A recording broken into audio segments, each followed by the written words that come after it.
Feel me? You gotta know somebody to know somebody to know somebody. What's good, y'all? Welcome to another episode of Open Field. We are taking our dive into the NFL draft, looking at some of these prospects, and we're going to tap into some of the latest NFL stories. Obviously, there's still some buzz going around that we need to dive into. I'm here with Michael, Nick, and Stat. And also, if you want to be a part of the show, you already know I'll put the link in the chat. Make sure you come up here, chop it up with the boys. And if you're in the PC NFL chat as well on Telegram, the link is in there as well. So if you want to come hang out, definitely pull up. But fellas, let's talk NFL draft. What prospects right now are you looking at? Who are some risers? Who are some fallers for you? And honestly, just to hone in on one topic for right at this moment, what player right now are you thinking is flying under the radar that you think is going to generate some very late buzz? Like one of those players that might not have had enough noise going into the draft, but at the 11th hour, they rise to the second, first, third round. Cooper Beebe, offensive guard from Kansas State. Okay. What's your thoughts on him? Bro, it's just got all the talent in the world, bro. It's crazy. He's projected like a third rounder right now. That kid's gonna probably be late first, early second. He's gonna skyrocket as close as we get to draft day. Mm-hmm. What are some of his intangibles? So he's a great run blocker. He's a great pass blocker. He's able to play either guard position comfortably, and he could play center. Right. But he's real versatile. He can get out in the open field and wallop linebackers, and he can stand back in there and pass protect against nose tackles. What's a team that you think he could be a perfect fit for right now? Like a team that would need a player like him, you think? Like a contending team that would be perfect. No, any NFL team. It could be any team. Like what team you think would be a great fit for him? That's a good question. Detroit next to Sewell would be crazy. Yeah. Green Bay, Packers. Okay. Packers. He would if the Packers draft him. Oh man, that'd be a great pickup for them. Who else? I'm trying to think of like contend. I mean, Eagles offensive line is getting up there in age. Yeah. It wouldn't surprise me at all if you told me they got an offensive lineman. Go ahead. No, those are probably my top three. Okay. Any Stat was good, bro. What other names y'all like in the draft that you think are gonna have? What risers do you like in the draft? I think people's forgetting about Jordan Travis. I think Jordan Travis gonna creep up towards because it's always that one quarterback that people, just because it's nothing else to talk about, they like to throw up quarterbacks that's going people that they think is going to rise up the draft. And I honestly think Jordan Travis is going to be one of those because he was a Heisman candidate before. Like people thought he was better than Jaden Daniels. So like he was a Heisman candidate before he got hurt. So once he's I think he gets is he going to be healthy by his pro day? Well, he was invited to the combine. I'm assuming he'll throw for sure. I think obviously the goal would probably be to make sure he's healthy enough to at least throw at the combine. I don't know if he'll do any of the drills, but I think from the top, you don't really do it's not too strenuous to throw in the drill. You're throwing on air. So as long as if he has a good pro day, then for sure he's gonna probably end up in that conversation with like he's gonna be like a dark horse top 5 QB taken. Like what's his like J-Rock, Tavondre Sweat's another one. Tavondre Sweat, big nose tackle from Texas. Yeah. I don't think he's under the radar though. He's not under the radar. Everybody knows what I'm saying. But right now, he could be a fringe first rounder by the time it comes around. Right now, he's like late second. Nah, he'll probably. I think most of us. What do we think? We were talking about him earlier. I think he'll end up being first round. So what do we think Travis will run at the combine? Before y'all go too far, wait. Stat. So you think with Jordan Travis, right? That was a bad knee injury, bro. Like that was a real bad knee. His leg. Yeah, bad. We won't even know what he's running. So top 5 though, that's tough. So also on top of that, that was crazy. I mean, but Jaden Daniels got smacked around the whole season. Like, I'm surprised he made it through. So actually, his sacks dropped in half. half. Last year, 2 years ago, his sacks was 43 in a season. Last year was 22, so it dropped this year. He didn't get hit that much this year, opposed to the year before. Year before, he was getting smacked around. And plus, Jaden Daniels not a small corner. He has a smaller frame. He's 6'4". He legit. He's 6'4", 200-something pounds. So he's not like a small quarterback like a Bryce or a. I mean, yeah, I ain't gonna lie. I think to say that Jordan Travis after his injury is gonna go top 5. No, I mean, I said he said top 5 quarterback. Yeah, that's what I know. That's what I mean. Yeah. That's what I mean. I don't even think he's not gonna get drafted before JJ McCarthy or Bo. I want to. I just think. We're coming off that type of injury. But it's not gonna happen, Stat. Well, it's not impossible. I will say this. It's not impossible. He would have to shine crazy. It's not impossible because we just saw what was the quarterback for Tennessee who tore his ACL. And then Hooker got drafted by the Lions. So. And he was coming over ACL. Obviously, he was kind of like Jordan. Well, I think Jordan Travis breaking his leg is a little bit of a different type of injury. So I do feel like if he throws well at the combine and stuff, he'll definitely be tantalizing. But I think the risk of what he's already dealt with, especially being less than a year removed, I think when you look at guys like the 3 at the top, then you got your Bo Nixes of the world. You got, your JJ McCarthy's, you're gonna have your Spencer Rattlers. So I don't know if you're I forgot about Rattler. At top 5. I mean, it's depending on what team is willing to take that risk, but I will say this, it's not impossible. Michael Penix will get drafted. Michael Penix will definitely get drafted. That's it. Definitely get drafted. Can I say this? Jordan Travis is not. I'm being real. He's not good enough. Like as a thrower and all that stuff. Like hitting Hooker just was a better thrower. I don't think he's great, but I think he showed. I still think he's gonna get drafted, but he's just not. Jordan Travis isn't this extraordinarily thrower the football. So even in some plays that Keon Coleman he'll throw in the coverage to Keon Coleman, he'll just make a great play. I think he's his pocket presence is pretty decent. It's not great. His processing is decent, not great. I just think there's just a better quarterback. Even if he was fully healthy, I'm still taking Rattler over him. I'm still taking David over him. I'm still taking the top 3. I'm still taking Penix over him. I just think that no matter what, Nix over him. Yeah, Bo Nix. I'm still taking the original QBs plus Rattler over him. Bro, don't be surprised when the Saints draft Bo Nix at 14. It's not gonna shock me at all if they do that. It's not gonna shock me at all. That's a meme. The Saints are in Cap Doom. They are in Cap Doom. What other names? Just like the Niners. What other names? Hey, one underrated name. Yeah, go ahead. One of them super underrated. The other 2 are not really underrated, but I want to give these guys love. Number 1, Powers Johnson, center at UO. Can do everything. He's vicious. He can pull, but I just really like for agility guys. I like to see you show some sort of violence out there, and I think Powers has that.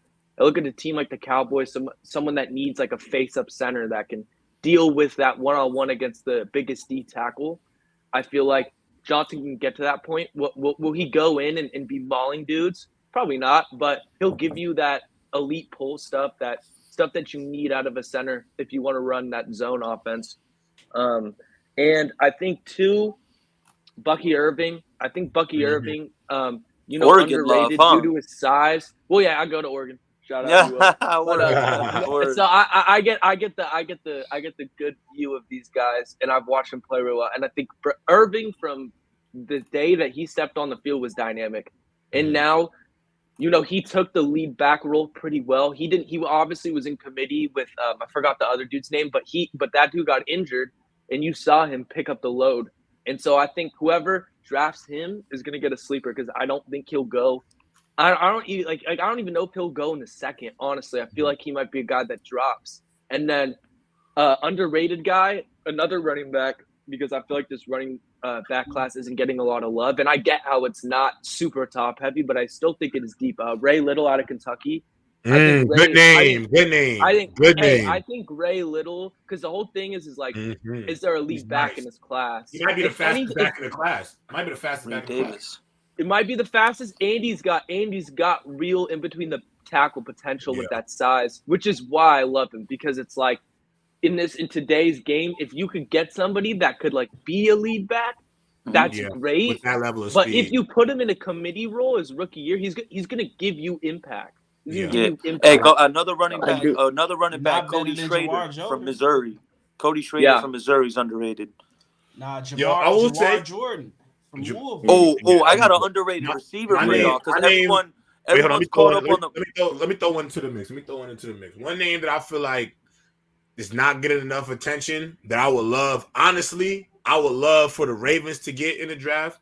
A.D. Mitchell out of Texas. I was gonna say A.D. Mitchell at about 6'4". He's about 6'4" frame.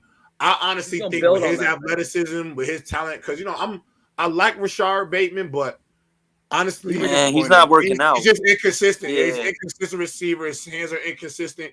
And the thing about Rashard Bateman, his role for the Ravens was supposed to be that big body receiver who could run, he could catch contested passes, short-handed. Like he's supposed to be that third down box out receiver. You know what I'm saying? You could throw him a deep comeback out because and I don't think he's shown that he's really able to be that type of guy.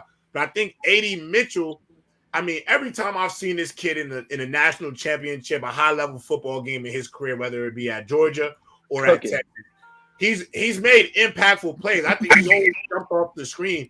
And I think in a game where obviously the biggest receiver in the world was Rome Odunze, I think AD showed like, I'm one of those guys too. And I may not get enough credit for what I could do. And honestly, AD probably on another team in this season might have had a different conversation. I think he has. I got an underrated receiver for y'all. I got an underrated receiver for y'all. Malachi Corley.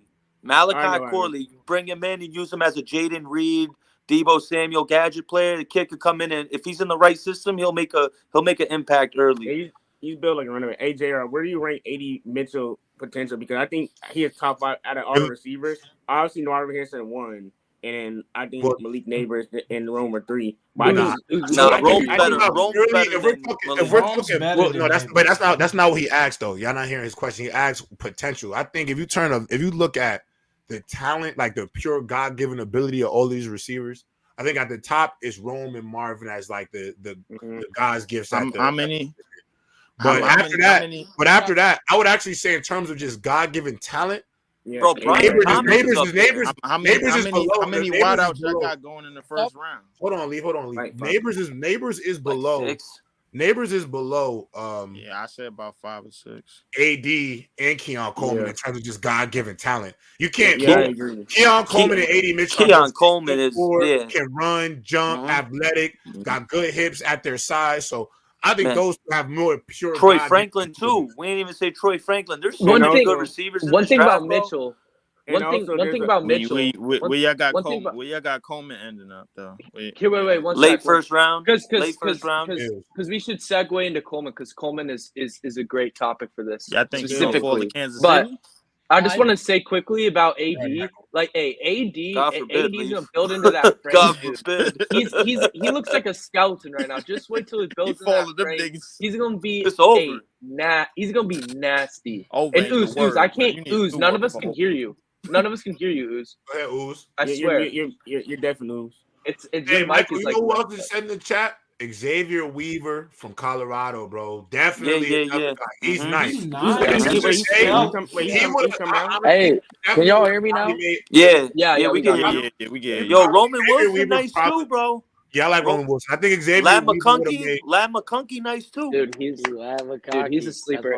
McConkey, my Georgia boy. Both Xavier. I think we're gonna. Bro runs crispy routes, bro. McConkey runs some crispy routes. Like crispy routes. I printed like 3 different draft boards. We digging in Iowa again, bro. We looking at Cooper DeJean. On like 3 different draft boards, bro. I printed. He's a safety. He's not a corner. He's a safety corner. I don't think. I still think Texas boy. I like this. I would have him as a safety too. Yeah, I think that's what we're looking for. Go ahead. But the wide receivers that's about to go in the first round, it's about to be minimum at least 5 or 6. Give me 5. Give us the 5 you got in going out there first. And what team? 5, Coleman. To what team? Obviously, who we was just talking about. Obviously, Marvin Harrison. They got 2 from LSU. I think they got Bayers and Neighbors and Thomas. Thomas. Nah, but Thomas and Rome. Yeah. And Rome. Those are the first 4 that have come off. For sure. Washington's. They got I don't know how to pronounce his last name. He's from Washington. Yeah, Odunze. So yeah, that's about 5 right there. Yeah, I like it. I like that.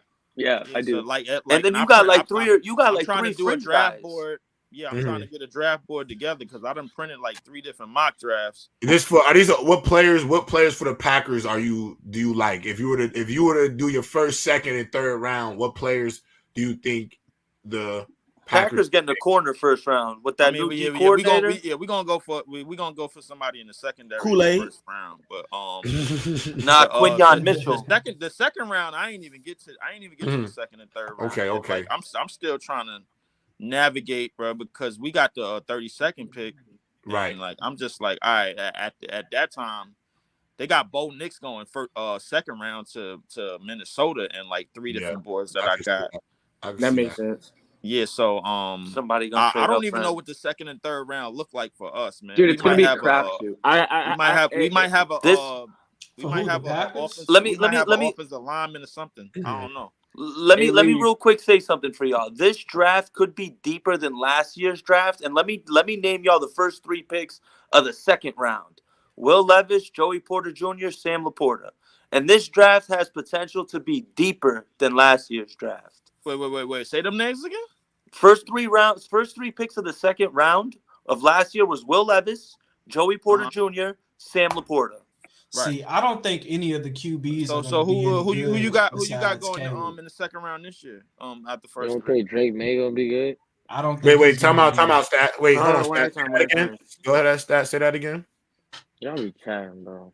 Go ahead. Stat. Say that statement again. I said I don't think any. I think the only decent QB, the only starting NFL QB in this draft is Caleb Williams. Oh, you saying anything? You can't just say, hold on. You can't. Yeah, you gotta explain that. Let him finish. Please, guys, let him get through his senses. Please, let him. Yeah, no, I'm just. Well, that was pretty much it. Like, the only starting QB in this draft that I see is Caleb Williams. The only, I don't think. I don't think Drake Maye. Well, I don't think Drake. Like, people keep saying Drake Maye. Oh, he looks like Josh. Like, how many times? Like, how many Josh Allen types are we going to see that's not Josh Allen before we stop like calling every big white boy that can throw the ball far Josh Allen? Like, I'm kind of getting sick of it. I'm kind of getting sick of dudes getting automatically being top 10 draft picks because they look like Josh Allen with a helmet on. Like that, like to me, that's getting crazy. Listen, dog. Well, first off, you wrong. That's ridiculous. One at a time. Golly, go ahead, Ooze. I just feel like you're kind of being lazy because you're not even really giving a reason. You're not saying I'm not being lazy. Hold on, Stat. Let him respond to you. My fault. Damn, my fault. You're already off with who they're really comparing to. They're comparing more to a Herbert type of guy because obviously I don't think anyone up here, if you actually watch Drake Maye, is dynamic as a rusher as Josh Allen. He's athletic, but not as athletic as Josh Allen. But the passing, the arm talent's there. The playmaking ability is there. The ability to be in the NFL offense, he showed that his game is mature enough that he can make those steps. Like, he's shown that he can be a good starting NFL quarterback. You're just saying none of these guys outside of Caleb can be a starter. It's crazy to me. Here's my thing, though. Drake Maye, there's nothing, bro. In my opinion, Mitchell Trubisky looked better than Drake Maye in college, bro. Real shit. Real talk. That's so crazy, dog. That's not true, bro. Drake Maye is another Mitch Trubisky, bro. Overhyped, bro.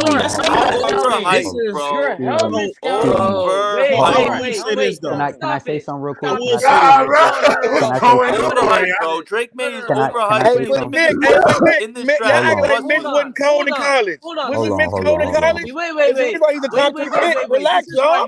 Hold on. This is why I hate this. This is why I hate this type of talk because every quarterback drafted in the first round is drafted off potential. So if you don't like the fact like that, go talk to every GM who's drafted off potential.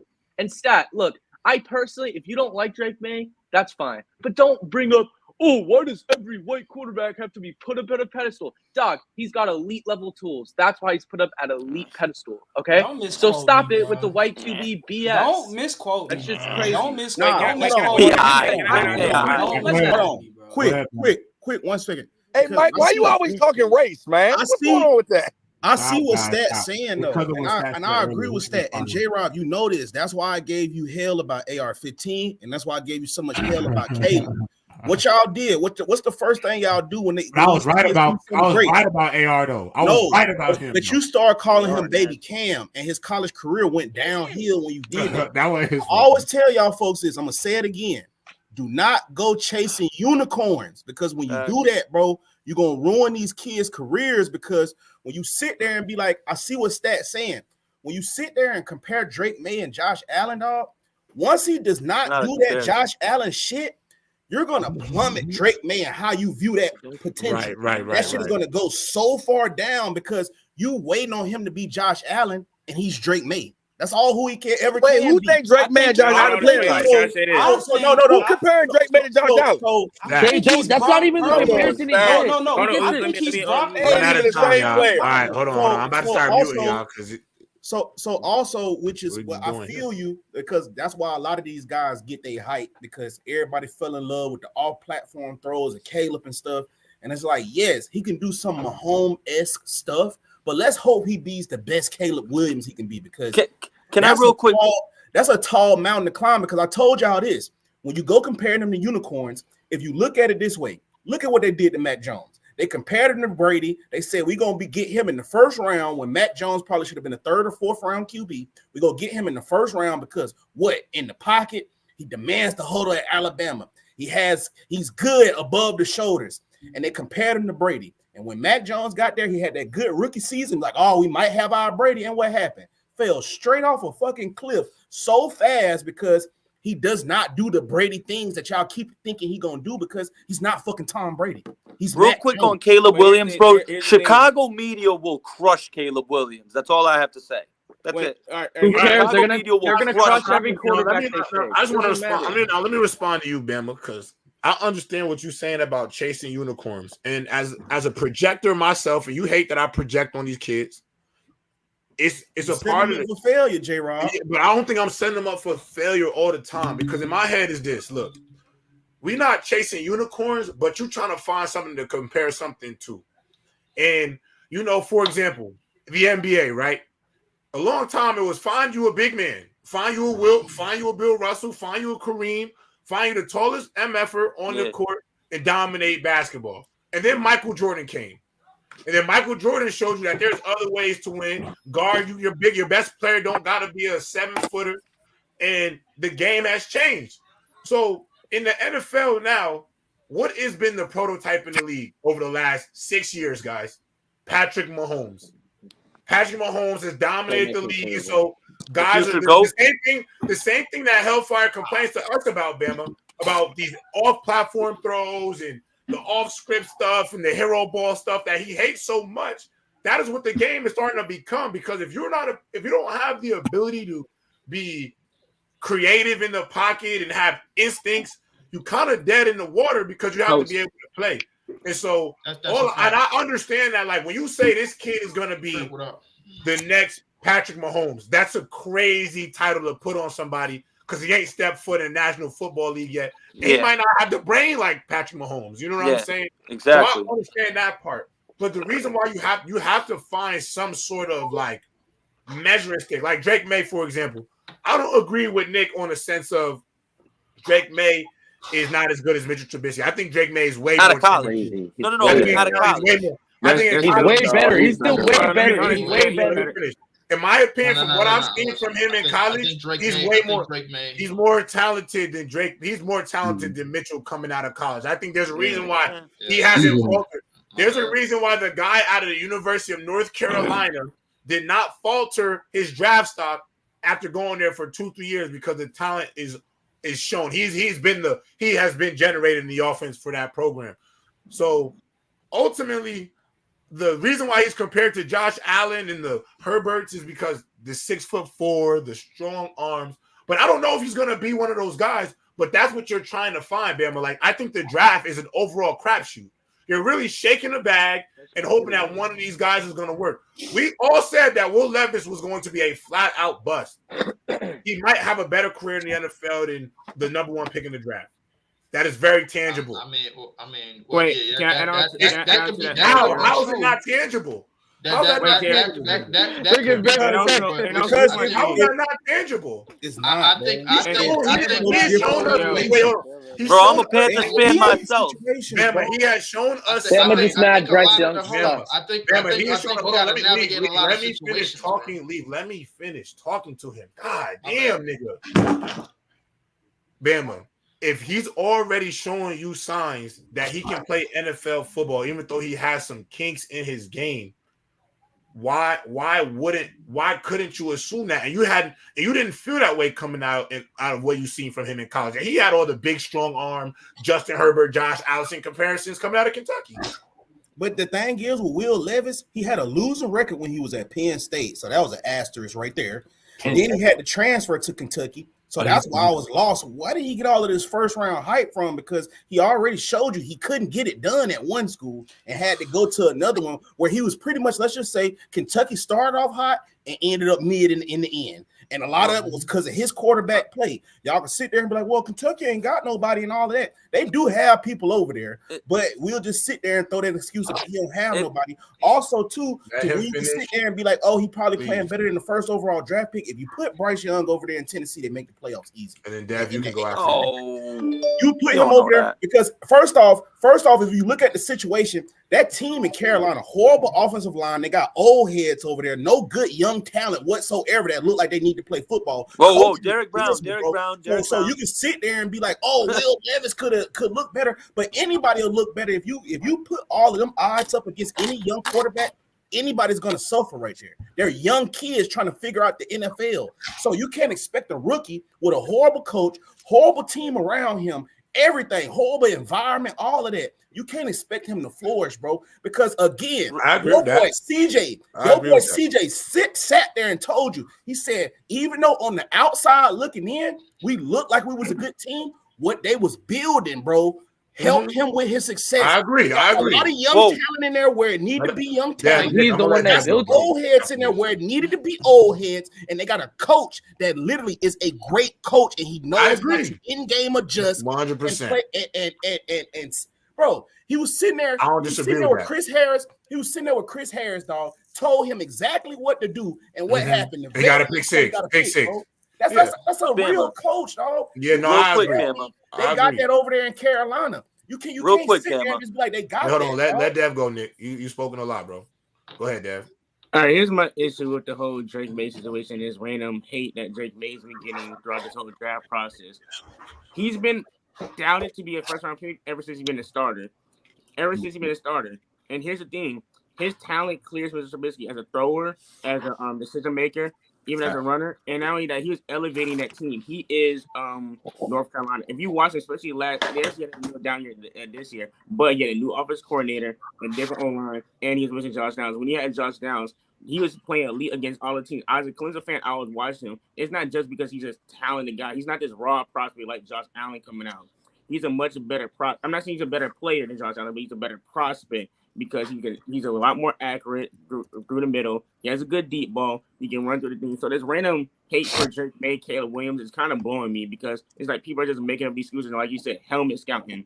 There's no way you compare to Mitch Trubisky. There's no way he's going to be a buzz. I think he's going to be – I'm not saying he's going to be a top 5, top 10 quarterback because it's wait to see. But these two quarterbacks will go 1 and 2. We'll probably go 1 and 2 or top – probably last year. I don't know about CJ. I think CJ probably still goes above them because CJ did surprise us. He probably goes ahead of Trevor Lawrence and them because Caleb and Drake Maye. I don't know how y'all feel. And they're both definitely number 1 and 2 in the Desmond Ridder draft class. So the whole thing about Drake Maye saying he's Josh Allen, it's just a player comp. That's it. And I'm not saying he's going to be this. This is play style. And his play style isn't like Josh Allen. His play style is like Justin Herbert or like a more athletic Matt Ryan. He breaks down the field. Yes, he has some hero ball tendencies here and there, but his flaws are very fixable. Yeah. Very fixable. So that's the thing. I'm gonna say piss me out. It doesn't make sense. So it's like, please just watch the film. Don't just go based off the and here's my last thing.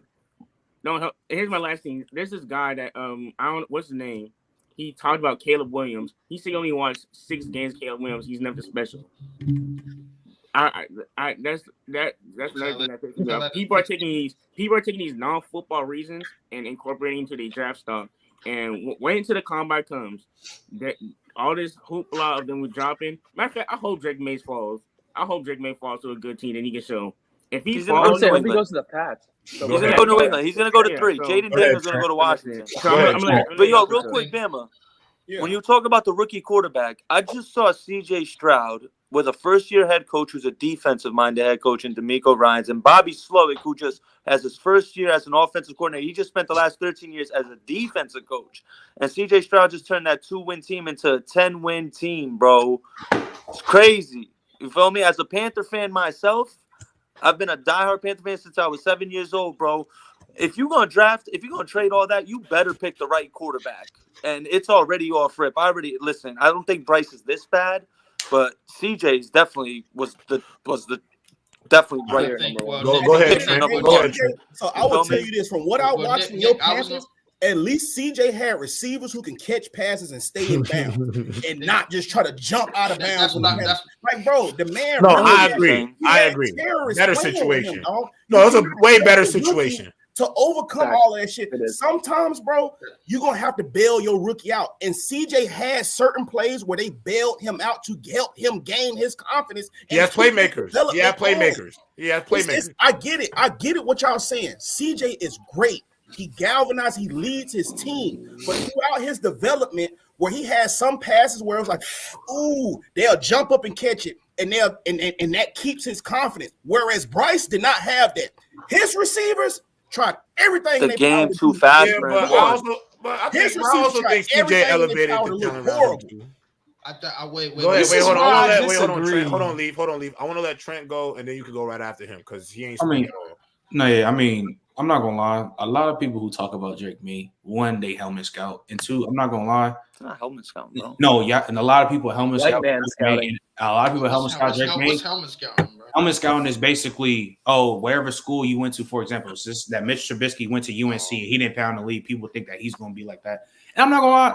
A lot of people kind of say that because the nigga is white. I'm keeping it being because the same way how people say Cooper DeJean when he gets to the league he's gonna be a safety. No, when you turn on Cooper DeJean tape, boy, it's a corner.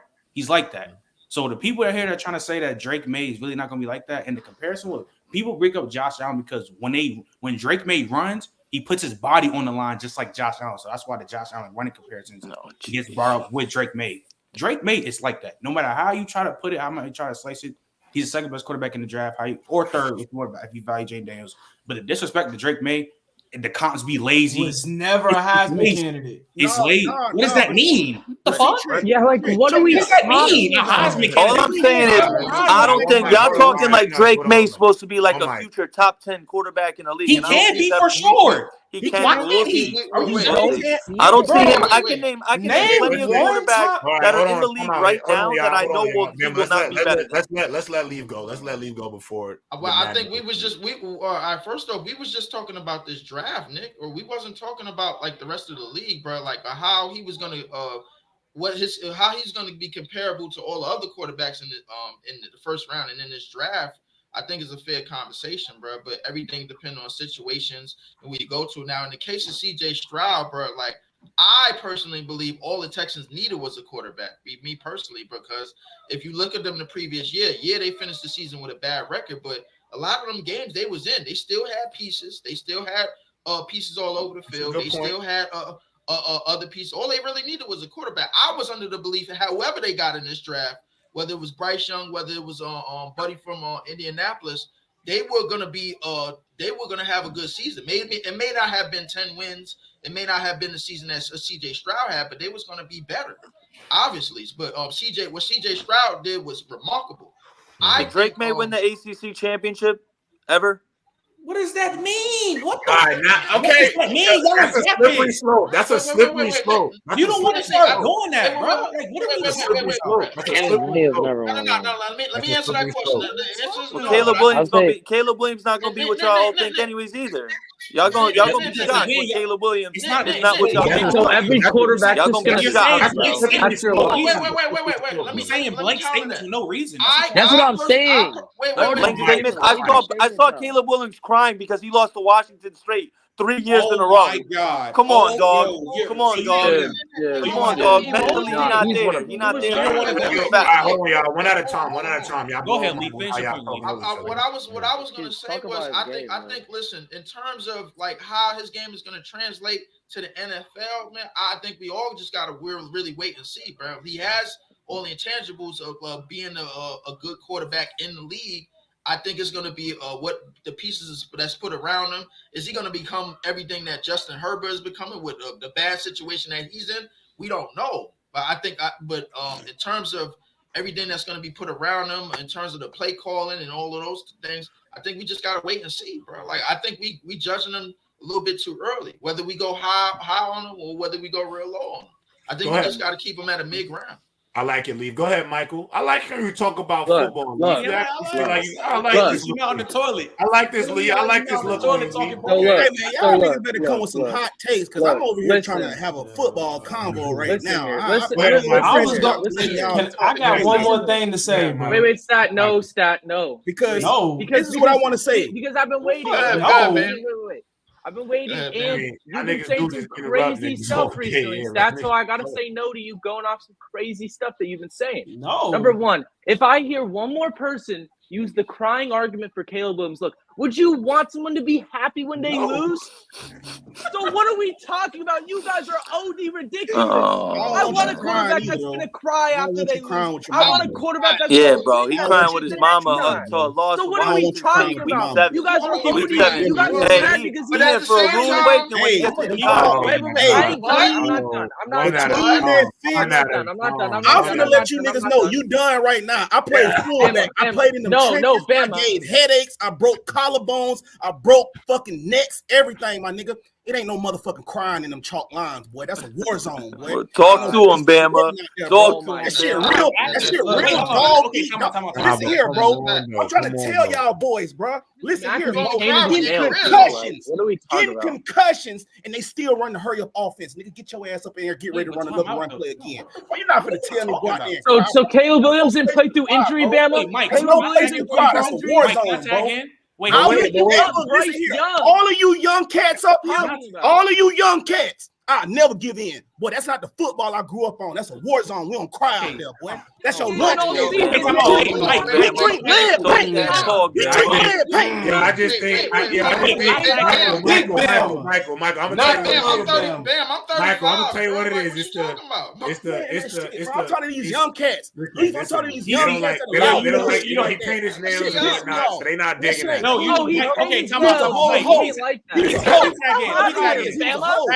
me tag you. Wait, time out. First off, you over there looking for your mama for? Let me tag you. I got to tag in. AJ McCarron pissed me off in 2013 when on the kick six. When he ran to his girlfriend over that shit. That shit weird, bro. That shit weird. His girlfriend is the first off, use the reason you disgusting. Okay, nothing wrong with your mom.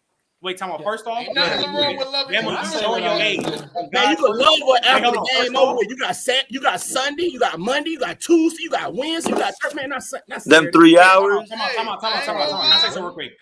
Go ahead. Okay, so first off, every day of the week. Okay, so first off, Bama, you my dog, but you showing your damn age. You showing your ass right now. Second, the Caleb Williams crying shit, that shit happened after the game. Now, understand you might not like it. Oh well. When we talk about Caleb Williams, we're talking about Caleb Williams, the quarterback. I don't give a damn if he got his nails painted. If he throwing me 50-yard, 80-yard bombs, I can give a flying fuck what he got on his nails. But that's what y'all starting to do. Y'all start naming, y'all start talking about the stuff that's outside of his football. Talk about what he do in the field. Because when he on the field, he the best quarterback in the nation. That's a sign that he's not mentally strong, though, Trent. By doing that, wait. Are y'all serious? That's not true. Absolutely, it shows it. Man, my father over a game. Wait, so for people that really play ball, y'all never been emotional over a Ohio State game? I have. So nobody's ever been emotional. I'd be Bro, that was I'd be Washington more State, so week mad 6, than week anything. 7. Dog, Bama. That wasn't Bama, the national Bama. championship. Wait, Because here's the thing. Because nobody, because when Caleb Williams cries, it's a whole uproar. We didn't see Max Duggan do it. We didn't see Bo Nix do it. Nobody say nothing about them. But when it comes to Caleb, oh, he's this. Trent, he's that's week 7. I'm not trying to. That's not a national championship game. There's Oh a my difference. God, Nick, You Nick, crying stop, after Nick, losing a hold on, national hold on. championship? They had the game. That's The different. game At had the end of the implications season, though. you lost. So I'm This saying, week 7 is not with that loss, they couldn't make. They were guaranteed not listen. making the goddamn Pac-12 Yeah, they're not making the playoffs. What other quarterback had the expectations Caleb Williams had coming into a season? This man was supposed to bring it back to a championship. And now, when he has all this when he has all that expectation to win as a Heisman, what's the thing? As a Heisman, you have to win a national championship, or it's stained. That's kind of the thing, especially for a quarterback. So all you guys talk about, he's crying, he's not mentally tough. You ain't Hey, never JJ McCarthy, son. Because first off, y'all got split. Let me say something. Did y'all see the back? Hold on. One mic. Bro, I'm J-Rob. I've been waiting to say something. Go ahead. But I will say this though. What everybody got to realize, everybody ain't gonna always be able to say a take on everything. Right now, it's between Nick and them. So in order to get that jump, because sometimes what y'all do is y'all be like, let me say a take, and then y'all go back to a take from 2 takes ago. You see what I'm saying? On this, but I'm focusing on this. But go ahead. We being around the bush. We talking like we Skip Bayless on ESPN, talking about the narrative bullshit. I need Stat and I need Nick to actually talk about Drake Maye and Caleb Williams' game. Tell me what you don't like about the game. Can I actually talk? Wait, yes, you can talk. Get in depth about what you don't like about Drake Maye's game that tells you that he can't be a starting quarterback. Because I want you to know. Yeah, Drake Maye ain't got nothing on JJ McCarthy. Hold on. Hey, hold on, bro. Let me finish. I want you to know Kenny Pickett starts in the NFL. I want you to know that. Justin Fields starts right now. Daniel Jones has a starting job in the NFL. I want you to know that.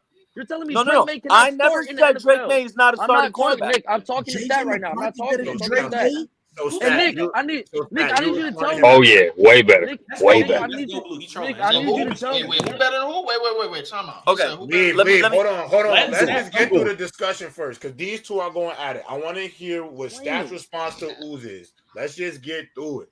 Lord have mercy on my soul, bro. Go ahead, Ooze. And then Stat, respond to him, because he's coming at you. Go ahead,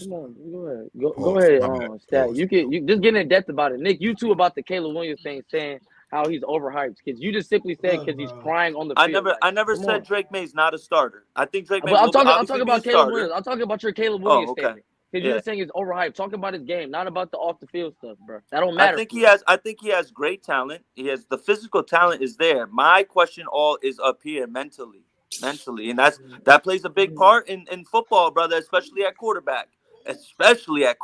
That's my only question. If he comes out and answers, then I know, because physically I know he has all the talents. If I see after year 1, year 2, mentally he got it. Let me see if Chicago's 3-4 and Chicago's media is breathing down. Let me see how he reacts after that. If he reacts well, then I'm wrong, and this kid is gonna be that generational talent. But my thing is seeing with the Washington State and losing, I don't know. You know what I mean? I'm still on the fence with it. As far as Drake Maye, y'all might not like this. I see a lot of Drake Maye, Sam Howell, same thing, bro. Same thing for me. Hey man, you can't measure intangibles, man.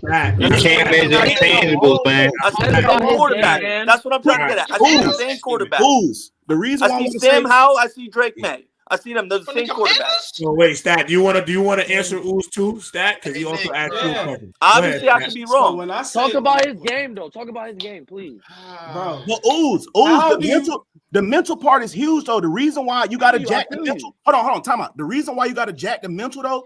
Look at what happened. Look what happened to old boy in New England. You can't tell me mentally.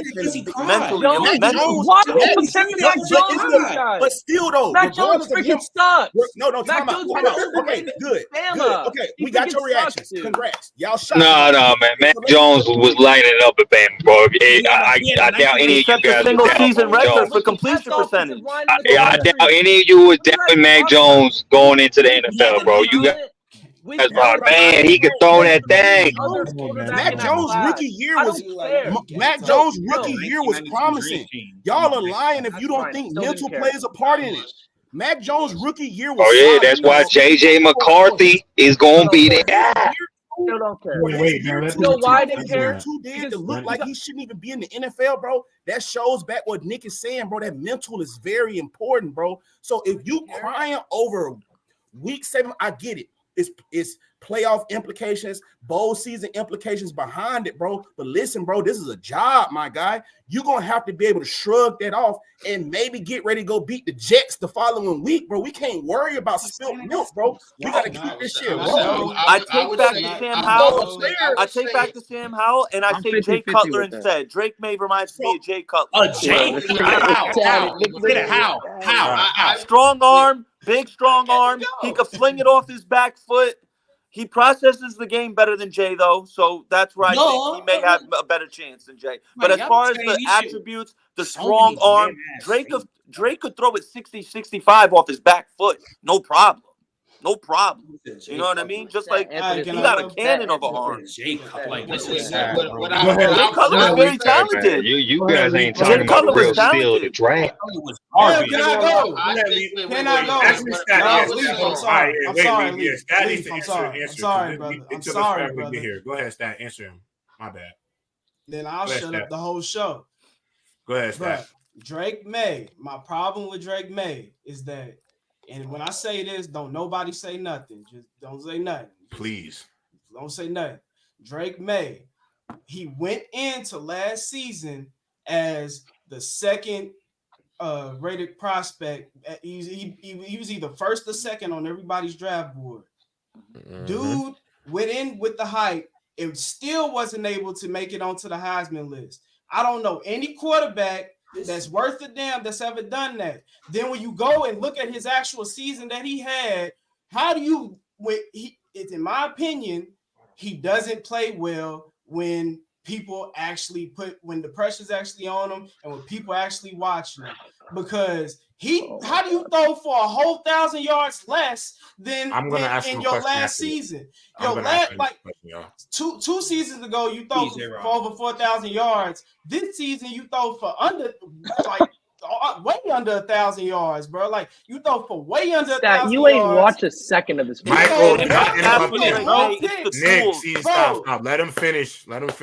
You throw more picks, bro, and you in the ACC, bro. Like I watch ACC football. I don't watch North Carolina games. I'm not gonna lie. I don't watch a ton of North Carolina games. I watch a lot of ACC football though. ACC trash. Like Louisville's in the ACC. I gotta watch it. I ain't got no choice but to watch the trash conference. Like the ACC was not like that at all, especially in defensively. Like the ACC was not like that. For you to struggle, for you to be a whole 1,000 yards less, 2 interceptions more, and 10 touchdowns less, like in your make it or break it season, in your big season where everybody's looking at you, to me, bro, it just doesn't show.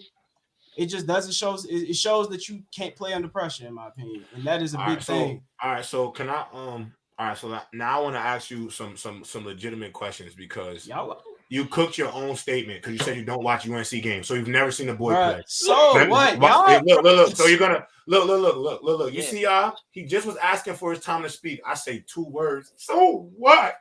Let me go, Stat. I gave you your moment. Now let me have mine, bro. You don't watch them play football. That's what you just told us. So that in itself kind of invalidated what you said because you clearly are not watching tape. 2, your one of your points was Heisman candidate. That was probably one of the most laziest things you could have said because you can name multiple first-round quarterbacks who never sniffed a placement in the Heisman Trophy. I mean, Patrick Mahomes threw for 700 yards, didn't even finish top 3 in Heisman voted. He threw for a whopping 758 yards in a football game and did not win a Heisman Trophy. Mitchell Trubisky went number 2 overall. Wasn't numbers very pedestrian? Give me some Drake Maye. Does anybody remember? Already interrupted me. Does anybody remember Josh Allen in college? Wyoming. I don't remember him being too highly heralded of a quarterback in college. He was a number 8 pick. Does anybody remember Josh Rosen? Josh Rosen was not heralded in college. So the saddest part about the arguments you're making, and this is my thing, if you have a problem with him being a 6'5" white dude with a strong arm, and you're tired of seeing people get compared to Mahomes, to Allen and Herbert, then you can admit that. But to concede that you've never actually watched him play with a real lens, because you don't watch ACC football games, to come up here and say you don't think he could be what you're saying about him in the NFL based off not actually watching him play the game, it sounds ridiculous. Because for me, for a quarterback to play at UNC and to have the record he has, is to still be recognized as the number 2 prospect at his position, says more than enough about him as a quarterback, because he's not winning 10 games. He's not winning 12 games. But the consensus by the scouts is that he is quarterback too. So all I'm saying is, when you're evaluating quarterbacks, Ben, are you still here? Is Ben still here? Okay, Ben's not here. I'm here. Ben, what is the hardest thing to measure about quarterbacks that you cannot measure, Ben? Intangibles. Why can't you measure intangibles, Ben? They're not measurable. Because they're not. You can't measure with a ruler. You can't measure with a clock. It's things that are. It's the mental aspect. It's how you read it. It's how you read the field. It's how you are in high pressure moments. It's things that you just can't. That you can't measure, bro. Thank you. Now, Ben, with that explanation of intangibles, when you're drafting these quarterbacks, you're basing on what you think those intangibles are going to be. And if you see a quarterback like, and first of all, you're not giving them credit for either stat, which is sad, since we're talking about all these extra mental things that don't have nothing to do with football. Drake Maye in the NIL era stayed at UNC. Could have gone to any Power 5 big name school in the country, would have been the QB1, making millions upon millions of a evaluation. He decided to stay at the University of North Carolina, Chapel Hill, to build something there. So all of you out here who talk about loyalty and mental fortitude and all of these intangibles needed to be a leader, in the era where he could go to any school in the country and get $5 million to go for the season, he chose to go to UNC to try to build something. And his best receiver didn't even play to start the entire season. Anybody was wondering where Tez Walker went, and he still was able to generate more than enough offense for that team. So all I'm saying is, if we're going to judge these players and we're not going to watch them actually play, we're going to watch a few highlights and say, I don't think he's that guy because of what they're comparing him to, then we're not really analyzing football. Being a stat watcher. Bro, you didn't say not one thing about. You didn't say. He's talking about your points. You didn't say. I'm talking about your point doesn't matter. You criticized me. You criticized me. Can somebody say your point? Can somebody say something? Can somebody say something football related about Drake Maye? We already talked about Trubisky. We talked about him. Okay, so stat. I the points that you made about him. Your points. I was arguing the points that you made. If you want to ask me about what I think of him as a quarterback, something that you cannot answer, Drake Maye has already shown that he's a leader. He's a galvanizer of men, those leadership intangibles. Now let's go to just the physical God-given talent. He's about 6'4". He can make every throw on the field in tight windows. In the NFL, tight window throws are the biggest throws you have to make in the league because timing is everything. Not only that, in a game that is evolving, he has already shown that he is a willing runner. He is willing to make plays. The off-platform things that you look for, all the intangibles that you look for in terms of size, arm talent, height, leadership, ability, God-given talent, just ability to play make, he's shown all of those signs. I could have told you that. I could look at his numbers and tell you that as well. He was one of the best passers in all of the ACC. I know that doesn't matter to you unless Louisville's playing, but ultimately he has all of those talent, all of those tools as well. But I was attacking the points that you made about him as a quarterback. So what J-Rob just said, bro, like all that stuff that like you guys were saying, like you talk about, you had 1,000 less yards. Why do you have 1,000 less yards? Like, bro, anybody can go search up on Google and just see that Drake Maye might have had a lesser season, even though this is probably one of his better college seasons. He's had a guy like Omarion Hampton, who was crazy in the run game this year. Almost had 1,600 yards rushing, bro. Like, there's just like you just gotta actually watch the game. If you see what Drake Maye was doing, especially at the beginning of the year, he was arguably looking like the best quarterback in the country. And also, to tag in, these top 2 quarterbacks we're talking about, they probably have the biggest carry job they have to do. That's what I'm saying. UNC's defense Bro, at one of them games, top two. 300 yards in one quarter. I'm not gonna lie, USC defense was so the not. fact that we talk about Drake Maye like he's some regular Sam Howell. Who's top two? That USC defense. Yeah. And Ben wants to up JJ McCarthy. I watched a couple of them games, bro. Like they was not. California scored 50 points on him, but it's insane. I'm not like. I think McCarthy after 20 pass attempts a game, and he's literally sitting there. Hey man, hey look man. Hey, here's what I know about JJ, man. Hold on, here's what I know about JJ, man. And before you get into JJ, Ben, I also want to say this. If you notice something, this is like, let's just look at objectivity. Look at who are the top 3 graded quarterbacks coming into this draft.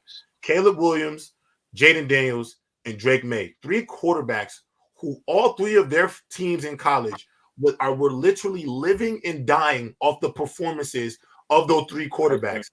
And when you're living and dying off the play of your quarterback, it's clear to me from that evaluation alone that NFL scouts are looking at that as well. Right. How are you able to perform in bad situations? Because at the end of the day, if you're drafting a quarterback in the top 10, you're not going to a great situation. You are going to have to be able to perform in chaos. So those 3 have already shown that they can perform at a high level in chaos. Because LSU, terrible defense this year. UNC this year, terrible defense. USC, terrible defense. USC was in a shootout with Colorado. No offense to them. Obviously, I was a big Colorado guy, but that defense was so they've shown, I think, enough to at least garner the grades that they've gotten. To be honest, go ahead, Ben. I think what I was going to say was I think the NFL is an adjustment period, not just for them, but for the teams that's that's picking them in the draft. They're going to figure out, okay, not like you talked about the carry jobs that they had to do in college. This is up to the organization and everything that putting around them, bro. Like to figure out how to keep them away from them carry jobs. You know what I'm saying? And then put them in situations where they could just do the little things and everything, and just do the big things in like fourth quarter situations. We know they are capable of doing, but in the NFL, it's a transitional period, bro. In terms of trying to read different defenses and learning how defenses scout against you. CJ Stroud is going to learn that after his first year. Jordan Love is going to learn that after his first year. You know, it's a lot of teams that's going to have on their chalkboard what they like to do, their weaknesses, and pick apart that. And I think they're going to go from there. And Mr. Diggy, this is my last point on a Caleb and Drake Maye thing. The mental fortitude. Call me Mr. Diggy. J-Rob, you think Mr. Diggy. J-Rob, you guys playing a high level. Y'all playing high level. To will your team to score 50 points in order to win the game, no matter what. To like play at a high level, and to like even though last year you're missing the O-line, you think it takes some type of mental fortitude to to try your damnness to carry that team and win that game? Do you think that takes some type of mental fortitude? To me, it takes mental fortitude to just tackle somebody and get up and have to do it again, Dev. Exactly. As a player, having to just get up and tackle and cover somebody again and again. That takes 4 quarters. For 4 quarters. For 4 quarters. I can only imagine what it takes for a quarter-back to dissect and know that you got to score every single drive. That's what I'm saying. Especially with guys like Jaden, like you got let him finish. Ooh, let him finish. Let's get my bad, Dev. I'm saying thank you. So this whole thing, he doesn't have the mental breakup because this one crying. Like the reason why in this context he cried because he's not making the playoffs. Like, and we all know if one loss in college, you might miss the playoffs. If you get 2 losses, it's over with. And hey, honestly, that cry thing might be a compliment, bro. So that's the thing. I'm looking at the chat, bro. Like Tegan is about to erupt, bro. Like, so in my opinion, Caleb Williams shows a lot of mental fortitude.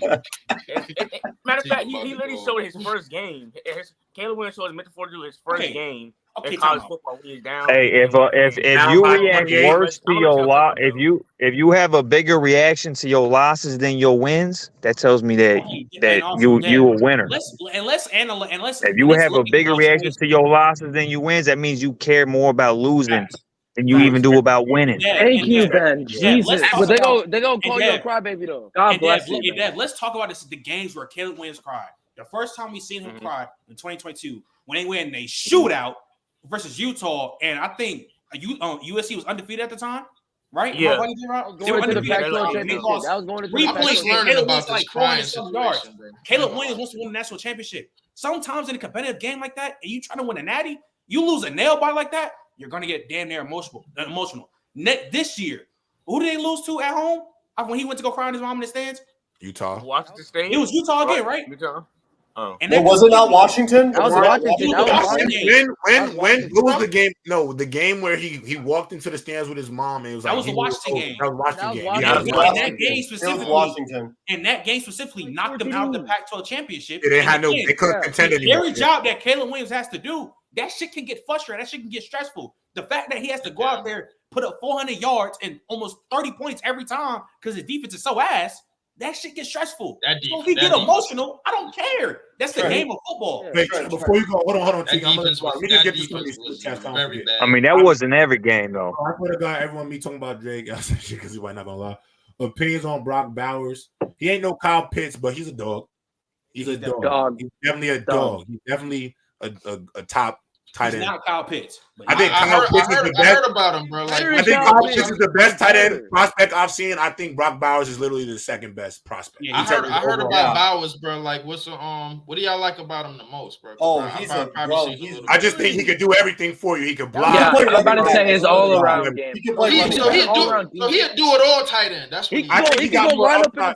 I think he's got more upside. If you like a George Kittle, I think he got more upside than George Kittle. I just think that for him, he's stupid athletic for his size. He's stupid athletic. His blocking gets. I don't care. His blocking gets overrated like shit. No, it's not. His blocking gets. Are we really disrespect? Are we really going to disrespect Brock Bowers, bro? He's not a good blocker. His blocking's overrated. He's small. No, he's not a good blocker anyway. So it doesn't even matter. Do not defend the blocking. Tight ends don't get paid to block. They get paid to score touchdowns. That's not true. Now, Lonnie Williams, unless you get hemmed up in the box in the Super Bowl, but I don't know, bro. I don't know. I just know one tight end in the Super Bowl was cooking. Oh, wow. And one Super Bowl was on one tight end was on Rikers Island. But can we say anything about George Kittle? I mean, I'm just saying. Let me answer these super chats real quick. There are too many bots. There's too many bots just challenge lazy arguments, opinions with no substance or facts. People watch this for knowledge. Your mama. You're disrespecting the platform, Nick. Drake Maye, Harrison pass sleepers, Braylon Allen running back. Yeah, because he's like 19 or 20. He's a kid. Aeneas Smith from Aeneas Smith. Is this from Texas A&M? Yeah, he went to my high school. I graduated with him. Okay. Shout out That's to my boy. The Eagles need to get that. Galen Hawker, tight end from UCS. You played against him? Central. Huh? And Tommy Eichenberg from Ohio State. I played with him. Ohio State University. And then this last one, can we acknowledge that? Shout out to AJ with the $20 super chat. Can we acknowledge that Caleb has the same issue that Justin? Oh my God, that's just not true. Oh my God! Hey, hold on. This is what I'll say about Caleb, though, man. That's not true. Hold on. The one real defense he played, bro. The one real defense he played, what happened? Utah last year. What are you talking about? My nigga, come on, like. God. I mean, I ain't gonna lie. Utah ain't no. Hold on, bro. Hold on. Utah is good for the Pac-12. What happened? Wait, Ben, Utah's good for the Pac-12. I'm talking about the real defense he played. What you saying? I got him, Trent. I ain't talking about Utah. You know what I'm talking about? You should know. Trent, don't even trip. I got him, Trent. So what happened? What happened to your boy when he seen that Big 12 3-3-5 in the national championship game? He threw for 400. He threw for 400. He threw for 400 and scored 45. He threw for 400 and scored 45. What you mean? It was chasing his mistake. It was chasing his mistakes, Benny. Oh, he still dropped 400, bro. Come on, don't do that. I've seen Dak Prescott. You tried, but you didn't get me. That's a good try, though. I saw Dak Prescott. I saw Dak Prescott. Wait, hold on.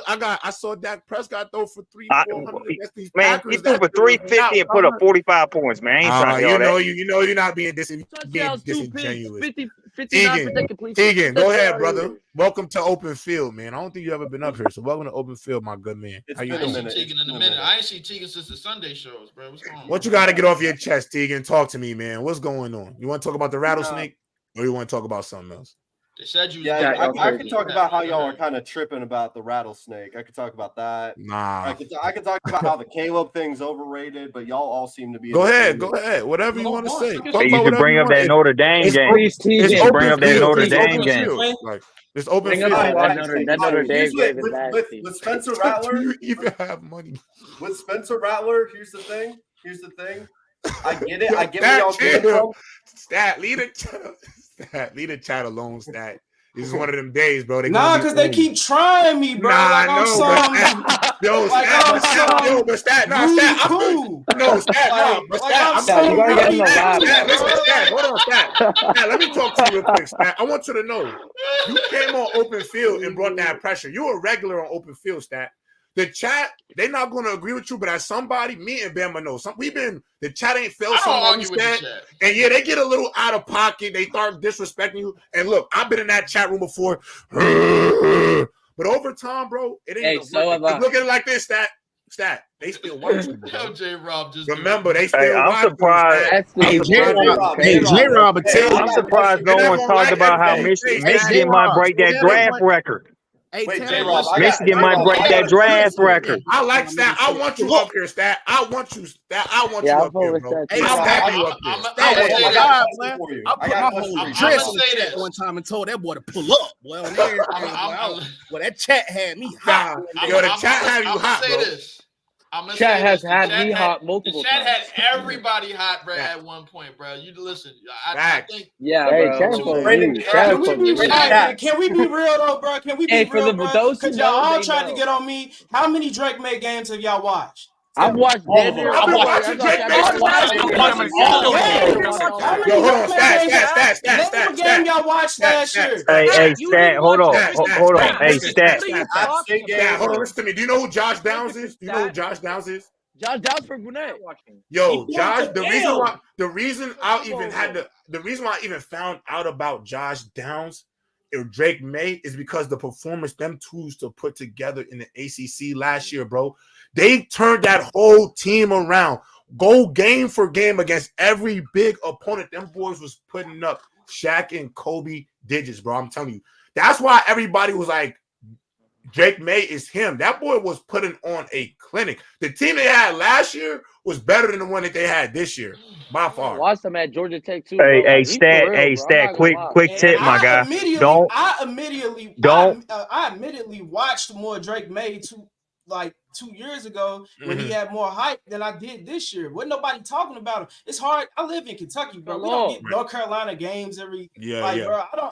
He's not on my TV, bro. So did I watch him a lot? No, bro. Like I didn't have the opportunity to. But from what I saw, bro, look like some mid, bro. He looked like a bag of Reggie. I see. Stat. You just said you didn't see Try not to ask questions that you don't already know the answer to. Bro, I say like Stat, but Stat, I'm gonna put it like this for you. I'm gonna put it in perspective like this. I understand. I understand seeing like. If you seeing this year's Drake Maye, I could understand that maybe you might not be all the way impressed if this is like if your introduction to him was this season, because I will say this, like a lot of ways he reminds me this second year reminds me like when I was scouting Jordan Love. Like when Jordan Love, the year he got drafted, the season before he was better in terms of like his stats, the structure around him, the team he had, but all the tools were still there. Then in the second year, he had a bit of a dip. Changing personnel, a lot of the same things Drake Maye went through this year, but you can see he was still gushing with talent. Like last year, bro. Last year when he played Wake Forest, this year too. The shootout that Drake Maye played against Wake Forest, Stat, I'm telling you, to me, I said that's a first round quarterback, bro. He was like sometimes get some apologies when next season start and he trash, bro. Like, you'll get I'm gonna remember this day, because you did not make one coherent point. You just neither did you, Michael. You never do. Hey man, I'm not apologizing you at all. What are you talking about? Neither did you. What game did you watch, Michael? Michael, what game did you watch? Give me a game you watched last season. I don't need to tell you what game I watched. Exactly, bro. So shut up. No, shut up. Next. Who else is talking? Shut up. Shut up. What game did you watch last year? Hey, first of all, hey man, I went to a game. I went to a Georgia Tech game.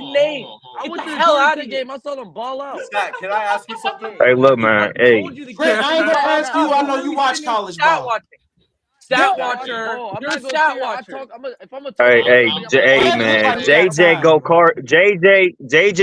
McBurrow is gonna be Wait, how about this? I go live. I'm killing the show. My bad, Duke. My bad, Duke. Let me get under control. My bad, Duke. Team, huddle.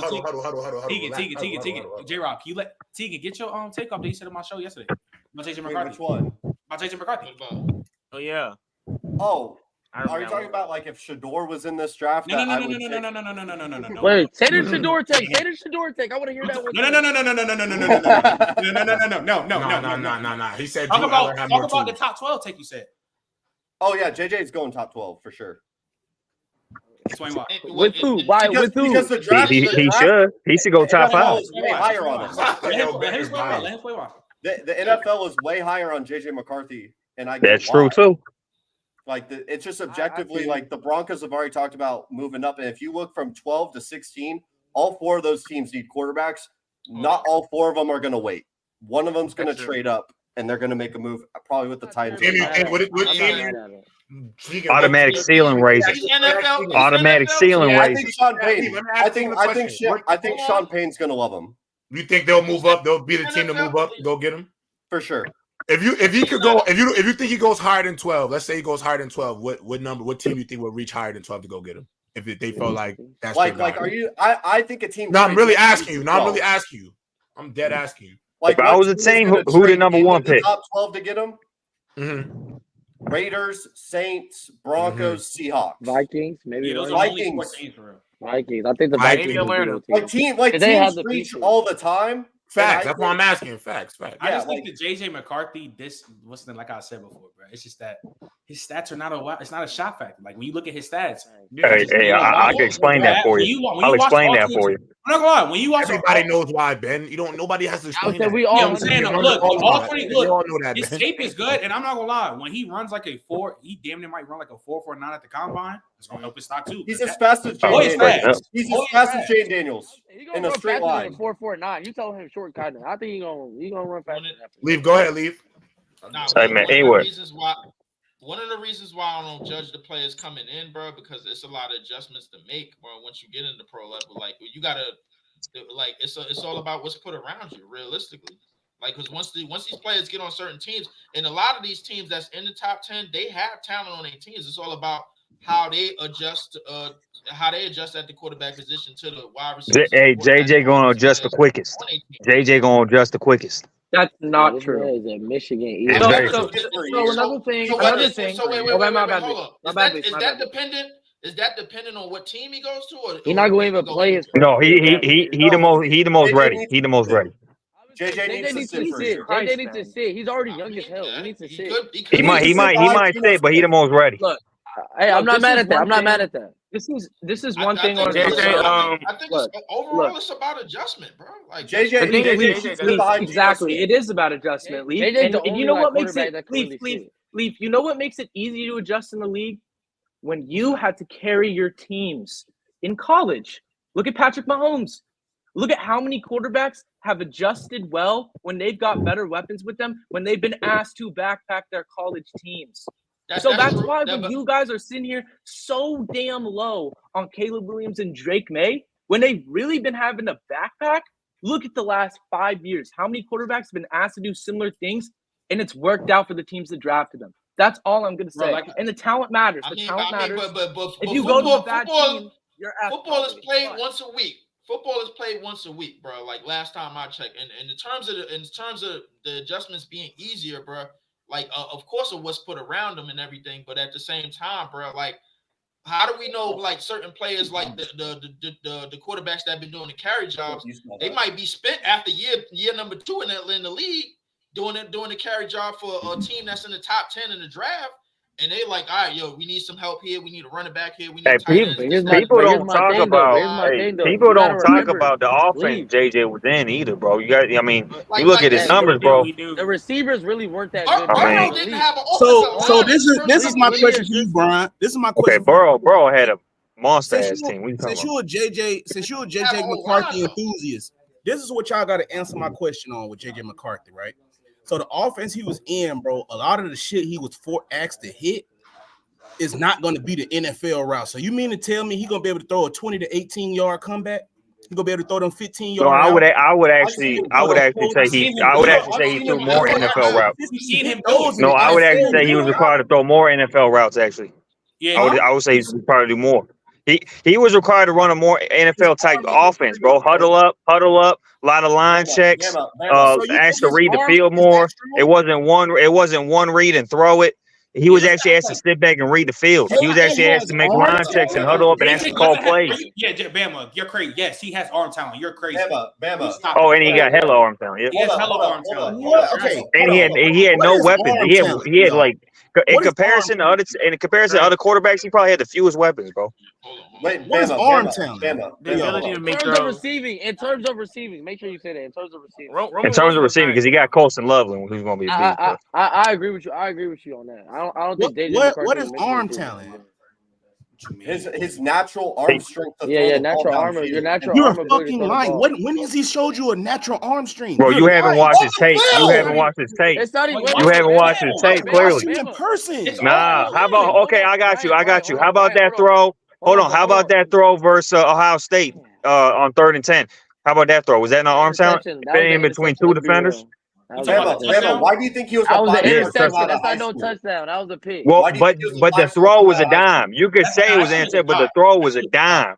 It was a dime for sure. But Bama, why do you think he was a 5-star coming out of high school? Arm talent is more than arm strength. Like I think it's just your natural ability just to throw the football, your accuracy, your ability to zip it, throw to tight windows. Throw it down the field, throw it over the middle. I got you. Did you know? I got him. Run, throw him behind center. I think it's all those things. I think JJ has kind of shown flashes that he can do a lot of those things at a pretty high level when needed. Hey, did you know they got a staff for that, Bama? He just hasn't shown the consistency to do it, that's why I feel hold on. Hey, Bama, you know they got a staff for that? It's called catchable pass percentage. I mean, it's the amount of passes you throw that are catchable balls. Yeah, I'm not. He's one of the high. He was one of the highest in call. He was higher than Caleb Williams in that stat in terms of throwing a catchable ball. Yeah, that's why that stat. Yeah, that's that. But Tua throws a catchable pass as well, though. You know that means you throwing it right in between the numbers, bro. How many times are you throwing it right in between the numbers? You have to put in the volume added into that number. Caleb had a higher volume than what JJ had. Yeah, that's true. That's true. I'm just saying. I think a lot of people with JJ McCarthy, they just stat watch. A lot of people, and they just don't look at the tape. I don't get that. I watched JJ McCarthy. A lot of his better plays is made. Rattler's QB 6 or 7. Like. Nah, man. I'll send you a link, bro. I'll send you a link. He too dots. Because I'm gonna keep it a bean. Y'all niggas be the same shit, talking all this shit about JJ McCarthy, and they say Michael Penix is going top 15. Like that shit is losing. Michael Penix is not first. That's crazy. Like that's what I'm saying. Like we've been saying that he facts. Yeah, now niggas coming to mind. Bro. Everybody who liked Penix is not here right now. Yeah, because everybody was riding the wave. Hey, but Tegan, I gotta. Only person who liked Penix. You was taping for Penix harder than I've ever seen anyone. You think Bo Nix is better than Rattler? Hold on, let me get the notes. People want to sign up to be performers. What is it? Somebody TV loud as hell. But go ahead, Tegan. Why is Bo Nix better than Rattler? Yeah, why is Bo Nix better than Rattler? Because Rattler did we all know that O-line was sorry on Colorado type sorry, and we're going against SEC. And we're going against SEC D lines every single Saturday. It's gonna make it even worse, bro. He really had no time to make some throws. They already know he had the talent. His up here is what held him back from being the guy he was supposed to be. But go ahead and explain why you think Bo Nix better. First, I just want to talk about what I saw with Rattler on his film. Yeah, the O-line sucked, but also anytime he had to, that offense was predicated on one reads. So, I specifically look at the Georgia game. You can point, oh my God, it's the Georgia defense. But anytime he had to go past his one read, it got really dicey, and he would put the ball in harm's way. Do I think Rattler's ceiling clears Bo Nix? Yeah, but I think the floor is substantial enough where I would take Bo Nix. That's fair. I'm not completely mad at it, but because Bo Nix. That's why I like JJ more. But my thing, like J-Rob brought it up earlier, the NFL is really all about timing and tight window throws. And to me, that's something Bo Nix has struggled with ever since Auburn, bro. And like he's got some tape from Oregon over the past year that's kind of like he's definitely gotten better for sure. Like, his trajectory has been like this, where it's improved. It's been up and down for Rattler. I'm just not like y'all told. J-Rob wanted me to go look at the film. He hit me up this morning and what I thought, and I was low. Like I personally think you already don't really believe in him. And sometimes when you're going with a view that you already don't really have faith in a guy, you're not going to really see what somebody else sees in a player. The reason why I like Spencer Rattler is really for a few reasons. I think one, I look at the story. Like I think it says something about his fall from grace. He could have easily been Tate Martell part 2.0 and really saved his whole career. Obviously, I am the reason why I like him is because I look at when I'm looking at these guys in the league right now, the CJ Strouds, the Jordan Loves, the arm talent that you're looking for. And I'm not a guy that gets too lost in arm talent, but I do think it's important to be able to make throws in chaotic pockets. Because I think in the NFL, the pocket collapses at a different rate. I mean, even in the Super Bowl, Pat Mahomes had to make a throw over the middle, and he had to watch the catch being made on the Jumbotron. You know, that's how chaotic the pocket gets. And I think when you look at some of the better quarterbacks in the league, and if you look at over the history of the league, most of these franchise quarterbacks all of them didn't really go like perennial powers. They went to schools that didn't have, you know, a bunch of 5-star weapons at their disposal. They really didn't. And when I look at Spencer Rattler, and what really impressed me the most at the Senior Bowl about him is he was put in that's a chaotic situation. The Senior Bowl is you're getting a lot of information, playbooks, all these things quick. You're getting it quick. You're not going to get that many reps at it because everybody's fighting for reps, and then you got to go out there and perform. And Spencer Rattler did that in that type of environment with guys like Bo Nix, with the Michael Penixes, and really excelled over all of them. When I look at South Carolina and his situation, I think Spencer Rattler could easily have thrived in better situations. And I think some of the things you're saying about him getting to his second read, I do think it was hard for him from my perspective. I think it was difficult for him to even get through a full progression because of how bad his protection was in South Carolina. I think the arm talent was there. I think he made a lot of throws in those collapsed pockets. And I think he, to me, was more of the bright spot on that team than the Xavier Legetts and company from my perspective. Can I respond to that? Go ahead.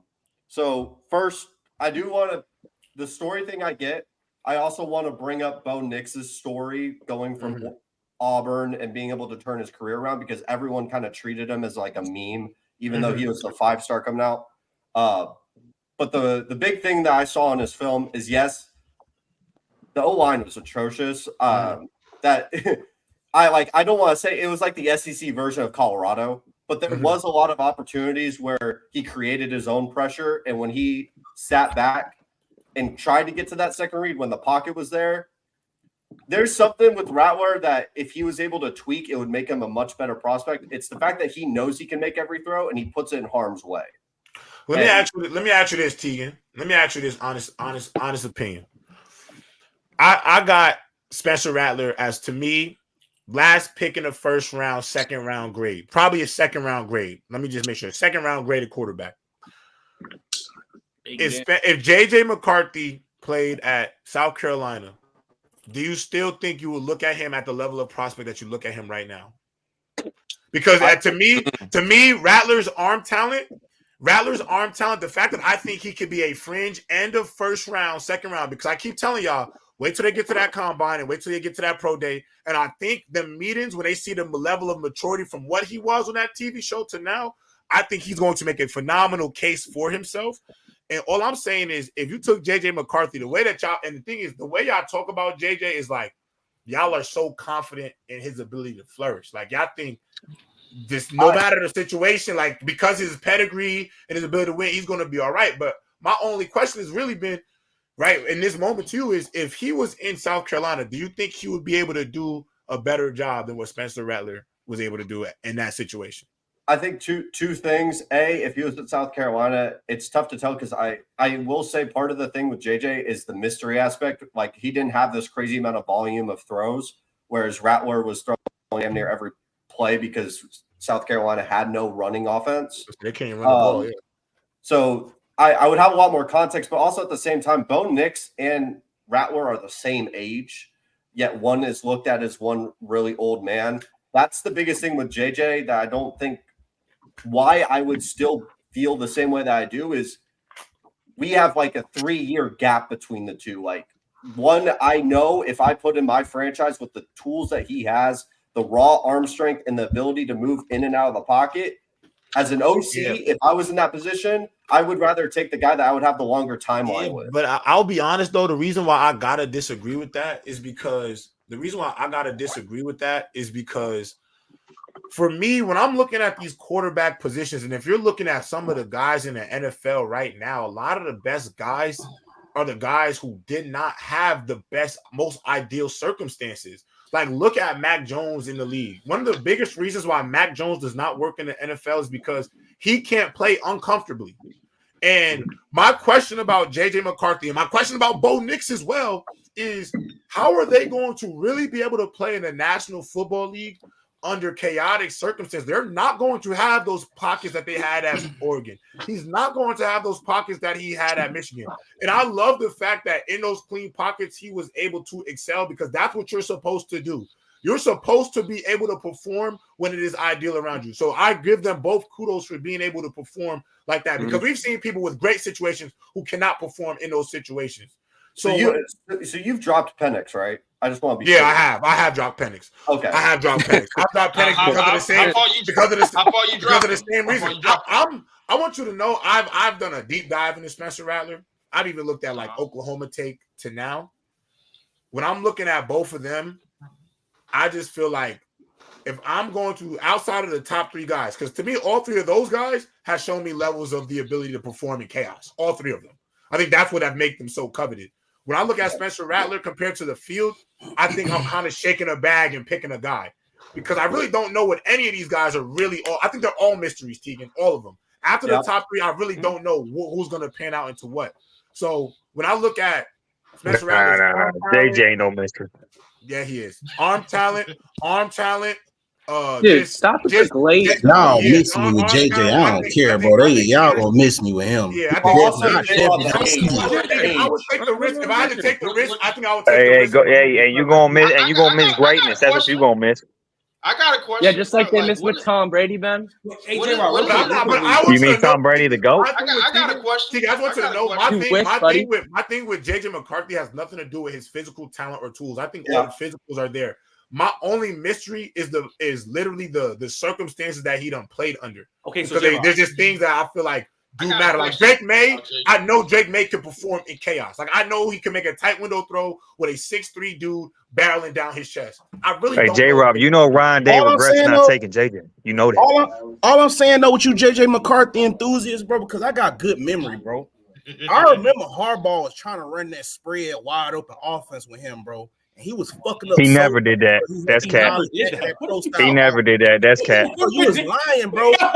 He never ran no. He never ran no spread offense. That's cat. No, bro.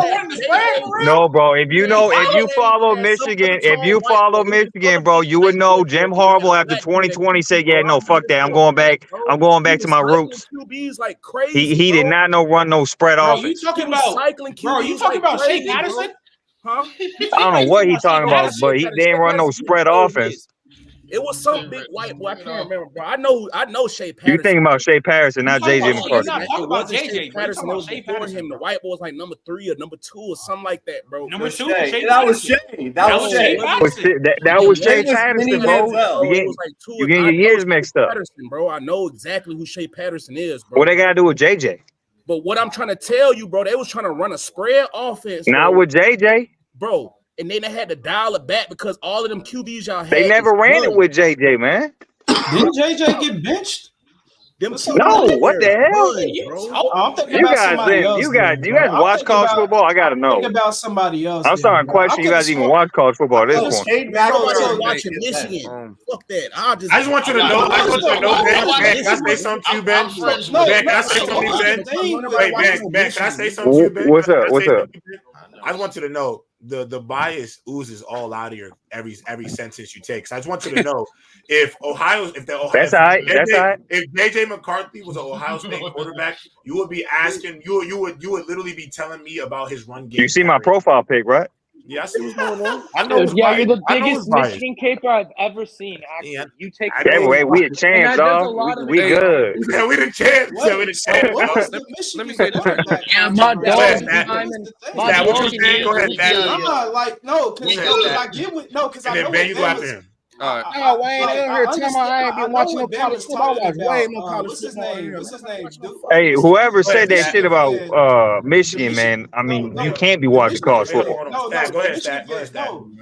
I'm very friends with college football. What was because I get with Ben, like y'all laughing at Ben, but I kind of know it was something with the quarterback. Like, did somebody get like who got benched? Bro, they never benched. It was something. Thank you, Stat. This is some wildness. J-Rock, you watch Michigan, and you know they never benched JJ, bro. This is crazy. I'm not no internet that just go get the exact stat and the exact numbers, bro. I remember Trey, you remember? If I'm wrong, cool. Wait, I Bama, used to come. It was a quarterback issue that I had over there real bad. Y'all cycling quarterbacks. I just want to know what it was, bro. What they got to do with JJ? It wasn't. He was a part of it. What you talking about? No, he wasn't, bro. Hey, JJ is 28-1 as a starter. Why would they be siphoning quarterbacks? He's 28-1. JJ McCarthy was class of 2021. I was in the class below him. Like, bro, what? You talking about some shit that happened before JJ got there? You understand that, right? I guess. Okay, if he wasn't there, cool. Bet. If he wasn't there, cool. I felt like you might be talking about Cade, or you may be talking about. I ain't gonna lie though. All I'm gonna say is this though. You know they was using him like a running back when he first got there his freshman year. Brandon Cash, you didn't get no sex yesterday though. Guess what, JJ? His first play as a true freshman as a backup, he comes in and throws a bomb. That's how I'm gonna start doing you internet. I ain't gonna lie, they was using him like freshman year. Brandon Cash didn't get no pink on Valentine's Day. Hey, Brandon Cash beat his mama's face crying. They were definitely using, but I will admit this though, Keegan. I was saying though, even his freshman year, I did get a gift from my chick. I could show it. I was like, they should just keep. I did get a gift from my chick. Hey, J-Rob, if Shedeur was in this class, where is he? Nah, Hydro. To me, if Shedeur was in this class, I'm having him over Rattler. I think, and to me, Valentine's. Does he crack top 3? I'm honestly, I think Caleb would definitely go over him, and I think Drake Maye. But after that, I'm taking Shedeur. You're taking Shedeur over Jaden Daniels? I think that's Joe Burrow. I think I'm getting Joe Burrow in the draft. If I'm getting Joe Burrow, I'm taking him. To go with my hat. If I see Joe Burrow in the draft, I'm taking him, Keegan. I'm sorry. Hey, I'm sorry, King. I would like to. If I see Joey Smokes in the draft, Tegan, I need him. Hey, I would like to say this though. Yo, Tegan, I ain't gonna lie. Yo, hate for for all them haters, fist up, baby. Hey, I was chilling. No, I was chilling in the back. Nah, put it away. Put it. Put on that cowboy hat, you mean? No, clip it. Hey, Not even dealing with that. He's not about to back out. Nope. He's not about to back out. No, he's not about to back out Catcher Freeman's cowboy hat. Not today. He's not backing out the Catcher Freeman hat. No, not today. It was talking to me. That shit really like it's my Green Goblin mask. Yeah, I'm about to say that's literally his Green Goblin mask. I really feel like Shedeur, man. I'm not gonna lie. The numbers he put up under that O-line, like that's he's real locked chaos. QB1 next year. Yeah, lock. That's chaos, bro. Like to me, that's how that I know can work in the NFL. If you could make it work in this, then if I get you at least 10% better protection, I think you might be all right. Ben, go ahead though, Ben. I know you didn't get a chance. Brandon from the block though, not you, Ben. Not JJ Ben. Seattle Ben. North Carolina Ben. But yeah, I was chilling in the back and I heard some, Bo Nix talk. I'm an Oregon fan and stuff like that, and Why we always go back to Auburn? Why we ain't talking about right now? Because he like Malik Willis. He like Malik Willis. He at SEC. Stop it. Stop it. Stop it. Yeah, SEC. Yeah, you trolling. He's trolling. All right, yeah, I'm dragging it. But like, I just go back to Auburn because I feel like an NFL quarterback. What the? Like Bo Nix is just Brock Purdy. Yo, Trent. He's one of these. Oh my God! Hey, didn't Bo Nix have a wife and kids in college? Didn't Bo Nix like have a wife and kids, white picket fence and all that? By the time he got out of college, wasn't he like 28, 30? But why does that matter though? Why y'all on his? Wait, why do y'all care so much that he's Rattler? Yeah, like why do y'all care? But the thing is, Tegan, I've never really got into the whole age thing because, bro, he's 23. Y'all act like this man is 28.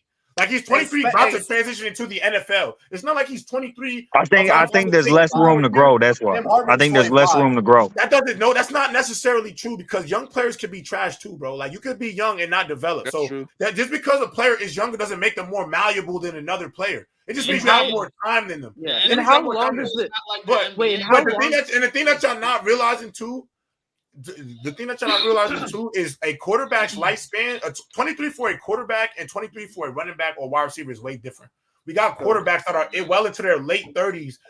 Aaron Rodgers is coming back from an Achilles. Kirk Cousins is coming back from an Achilles. Quarterbacks play a long time. They have a longer shelf life. A quarterback can come in at 23 and still play for another 10, 15, even 20 seasons in the NFL. So I just think the age logic, I mean, listen, JJ McCarthy at 20 years old, when he turns 21, 22, he's not going to have a long leash. They're not going to be like, oh, well, he's 22. How much time do he still has time to grow? You have to win. It is the National Football League. Bama, you wasn't crazy. No, age matters. Nah, Bama, you wasn't crazy. I'm just saying, Tegan, it's just not fair because it has nothing to do with their ability. I just want to say there was a QB battle between there was a QB battle in Michigan between Cade McNamara and JJ McCarthy. McCarthy was getting subbed in and out. Y'all brought up a QB better compared to Bama. Talking about they're trying to run a spread offense. But I'm just saying, bro, they was trying to figure. Bro, I remember it vividly though. It wasn't okay. Bro, Bama. He was a true freshman. Bama.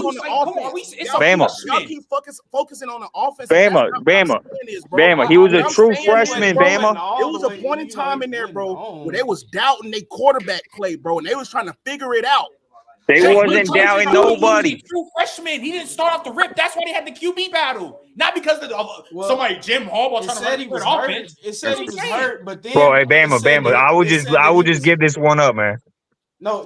Look, it said that he was hurt, but then it said that, like, you know what I'm saying, he was healthy. Is it Stat or Bama talking? I can't tell. It's me, bro. It's me, bro. I'm saying, like, I was just read the article. Like it said, it's saying he was hurt, then he got healthy, and then they still had. Okay? I know what you're talking about. You talking about his first year he started. I'll explain this. You talking about the first year he started, right? He missed the entire He missed the entire spring and fall. He missed the entire summer, spring camp, right? And he's going in the fall. Cade's the incumbent starter. They had a QB battle because they didn't get to see what JJ had because he missed the entire spring, entire summer, and he ended up starting that season, and the rest is history. Well, it's saying that it was like I don't even know why we own this. Like I'm just saying, bro. Like y'all, they wasn't no neck and neck, bro. Because when people say stuff, bro, y'all like to make it seem like they come in from like outer space with it, or yapping or whatever. Bringing up a QB. No, it was yapping. It was yapping. It's just like I get what he's saying. Bringing up a QB battle versus there's no get what he's saying. Offense, it's crazy. That's hey, Bama gonna know where I'm coming from with this. Bama, didn't Tua and Jalen have a QB battle? Was that really a QB battle? Was that really a QB battle? Okay. Since you know so much, right? The problem was, right?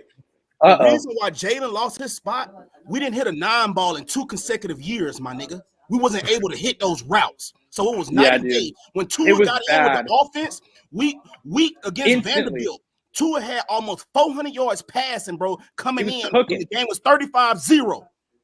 Hitting 9 balls. Yeah, exactly. Hold on. He rolled around. He spit around in the pocket, getting his chest plate caved in and still hit Smitty on the money.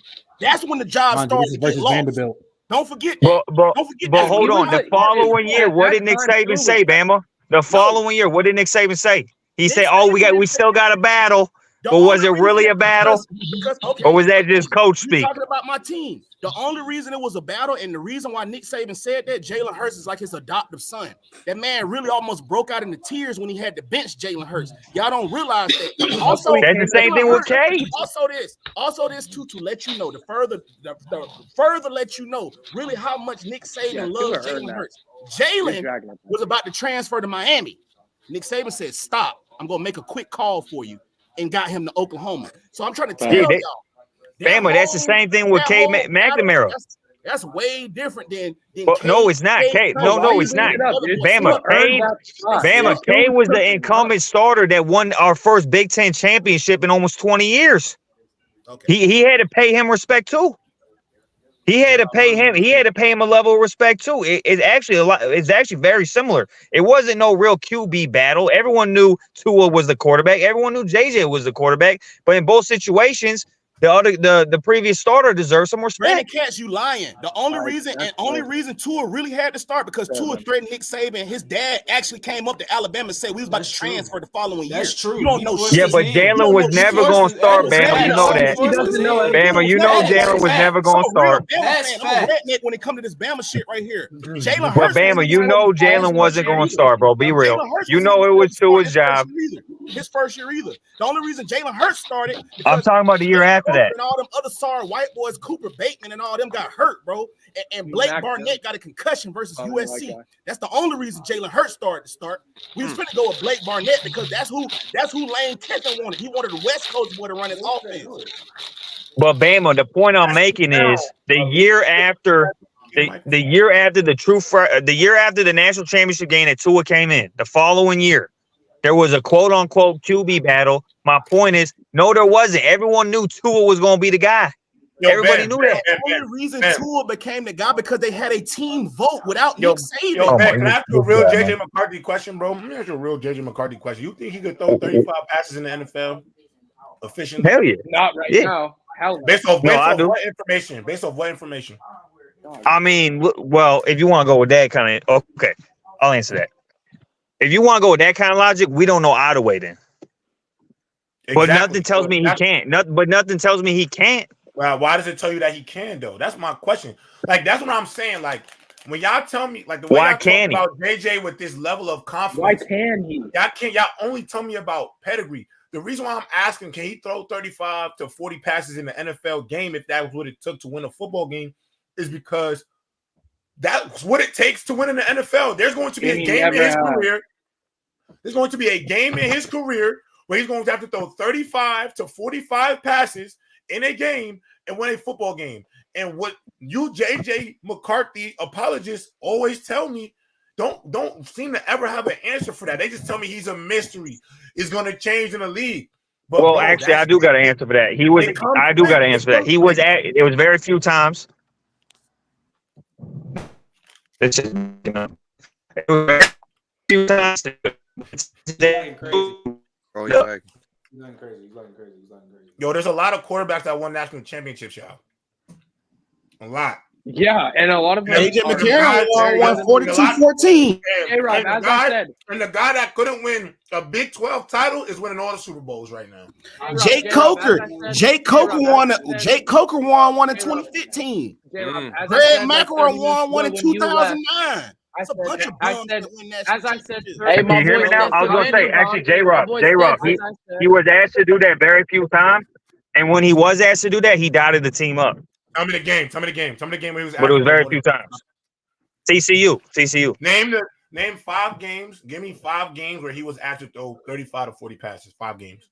Efficiently either in that. Did you say I gotta go through it because it ain't that many. It ain't that many. 5-yard rush or a 60-yard rush? In the game he threw. He threw like 4 touchdowns and almost 400 yards in that game, bro. And he scored 45 points on offense. Doesn't when he do that though. 2 touchdowns and 2 picks. Give me a game where y'all running game.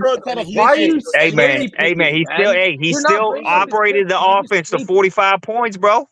Yeah, and he gave up 2 picks. You would be dragging In the beginning of the game. In the beginning of the game, he did. I ain't gonna say he didn't. State quarterback for that. All I'm going to say is, I was. Running backs was and look, buzzing that and look, game, that TCU game. And look, No, they weren't. No, they weren't.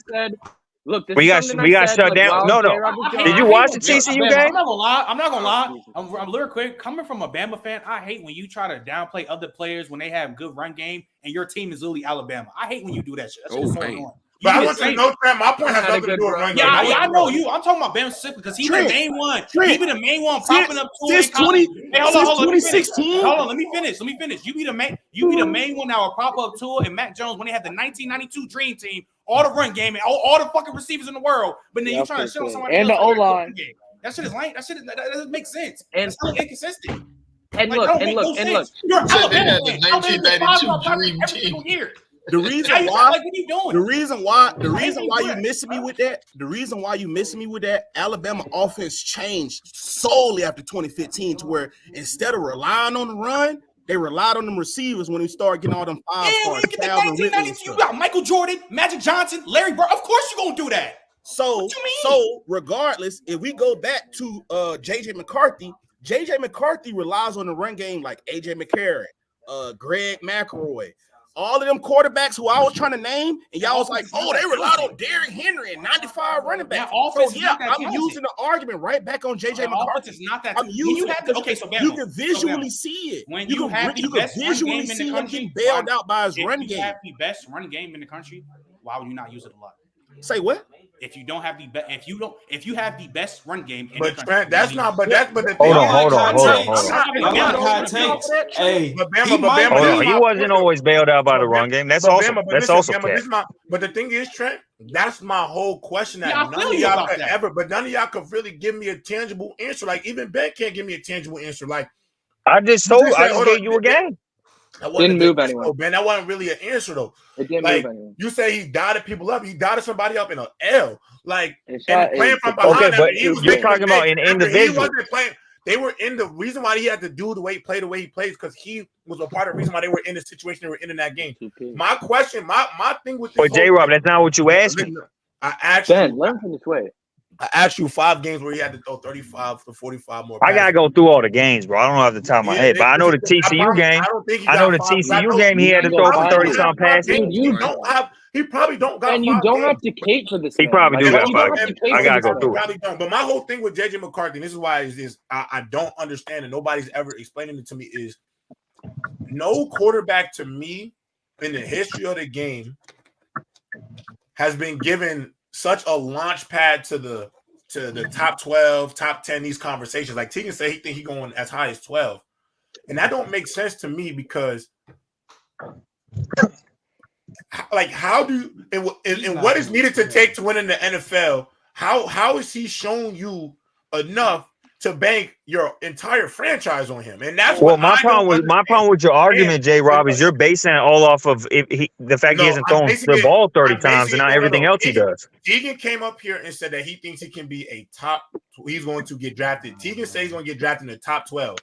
That's insane to me. But y'all, because he doesn't throw the ball 30 times every game? It's insane to me. It's insane because in the NFL, he is going to have to do that. What he's doing what he's going to be doing never gonna happen. Hey J-Rob, if your only argument, here's my problem, J-Rob, if your only argument is based off of what if that neither me nor you can say he can or cannot do, you've already lost the argument. My argument isn't what if I know he hasn't done it.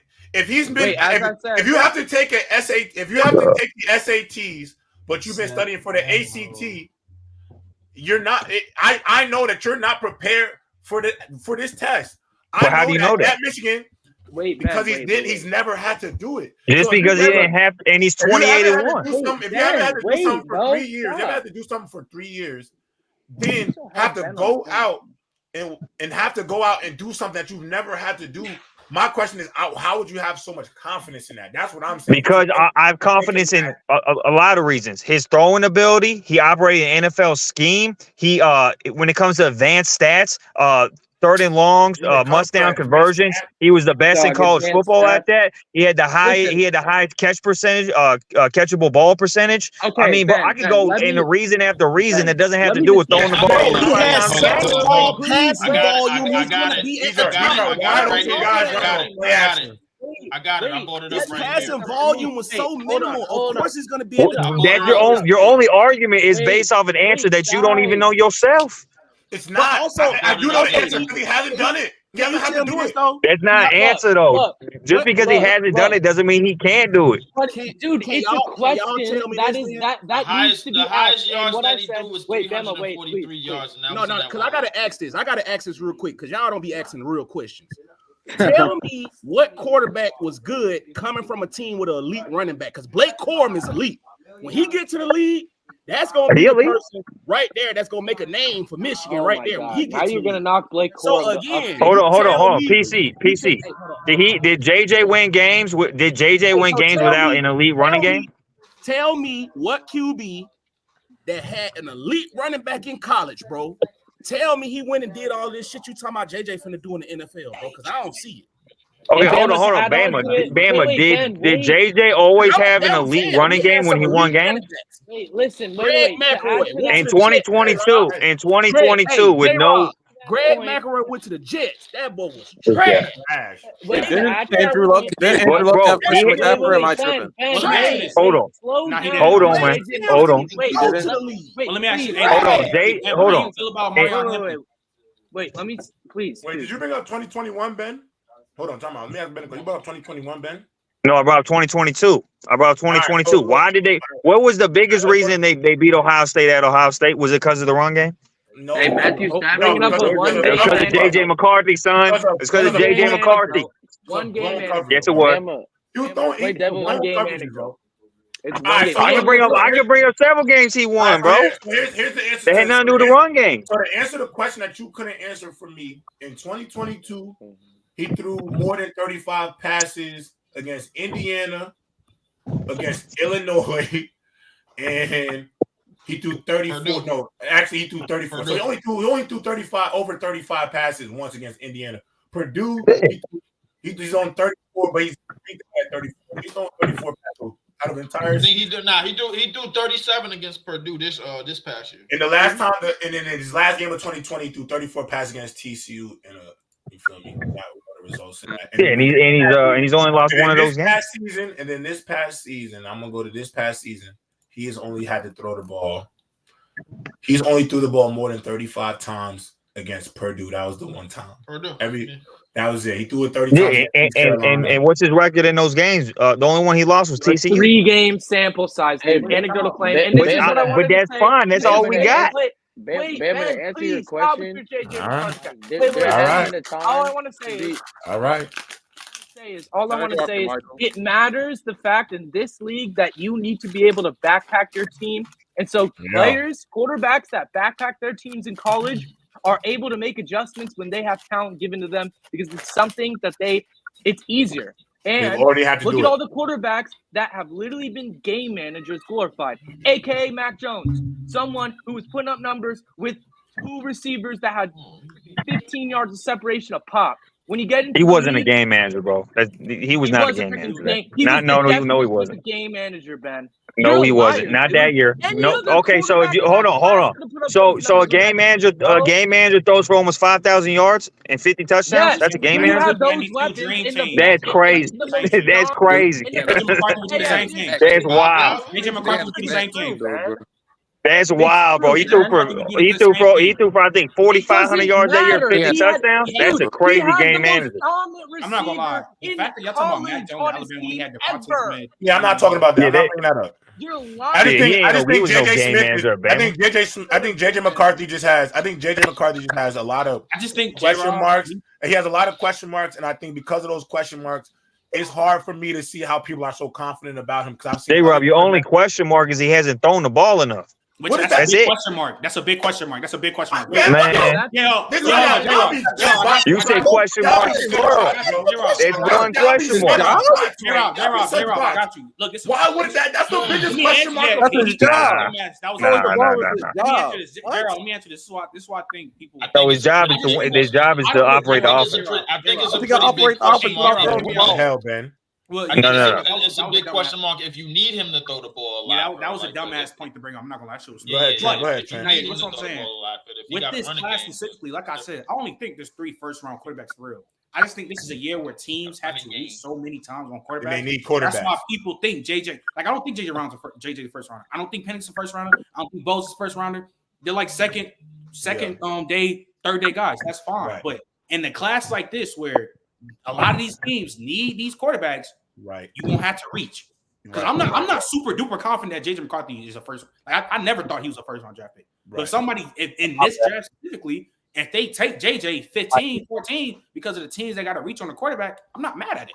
Yeah, J-Rob, he's like he's not a first round talent, but like but based off what we've heard already, like how people like his age, I do think he is more mobile than what people think, and his arm's not that bad. The fact that it's just those intent, like we've seen people like get drafted off of like just physical talent alone. They're just be like, oh, he helped lead a team to a championship. He's young. We can sit him and That, like, teams are gonna convince themselves to take him in the first round, even though he's not a first round talent. He's still probably gonna go first round. Somebody gonna talk themselves into. Yeah, he is. He's a first round talent. Have y'all seen the free agent class? Hold on, I shouldn't interrupt. I think. Go ahead, Lonnie. Huh? No, go ahead, finish. Not bad. I shouldn't interrupt. Besides the JJ McCarthy thing, we don't have enough because we have to. This thing ends around 6. We don't have enough time to get into. I don't think there's a show after, so you can finish what you were going to say. Okay. The Caleb Williams thing. Here's why it's kind of whack. I'm not gonna go too deep on what Van was saying, even though I got his point. How like he wants the rah and stuff. The drinking lead paint though. That was kind of wild, man. I ain't never heard that saying before, and I'm just that kind of threw me. I was like, oh, that's kind of lethal. But people reacted about him crying, but then also I wish the other guy was here. Stat was wilding too. I'll get on the whole Drake Maye thing, but saying like, oh, he can cry at the championship game, but he can't cry at game 7. That was one of the stupidest things I've heard. So now there's like a criteria. Now there's like different criteria in games for when you can cry. So like what? So you would just unlock your emotions in the championship game and not in game 7. That's kind of whack to me. I'd rather someone that cares so much that they start crying than like a Jay Cutler who has all the arm talent in the world. Yeah, but Jay Cutler is crazy. That Jay Cutler comparison was crazy. Yeah, I'd rather someone that cares about the product that was a crime than someone that just is there for a check. That's just me. But yo, Trent, can I ask you a question? Let me ask y'all this question too. Y'all think JJ McCarthy got like not top elite arm talent, yes. From what I've seen, I'm gonna be honest, Ben, but they're not gonna like this. But Jalen, he has the same level of arm talent as Jalen Hurts, bro, and that's his second round pick.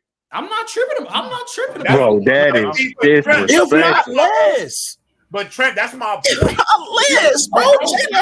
Jalen Hurts can't go first round. How is that going? Because again, because here's my thing though, J-Rob, yo, Trent, this is just making me frustrated. Yeah, but here's the thing though, because I'm saying I don't think he's a first round. But with this class, if Jalen Hurts came out of Oklahoma right now, that same Jalen Hurts is a first round draft pick. If Jalen Hurts played for Michigan, is Jalen Hurts going to be a first round pick? If he was JJ McCarthy. Yes, he'd be. Thank you. No, he would not. No, he would not.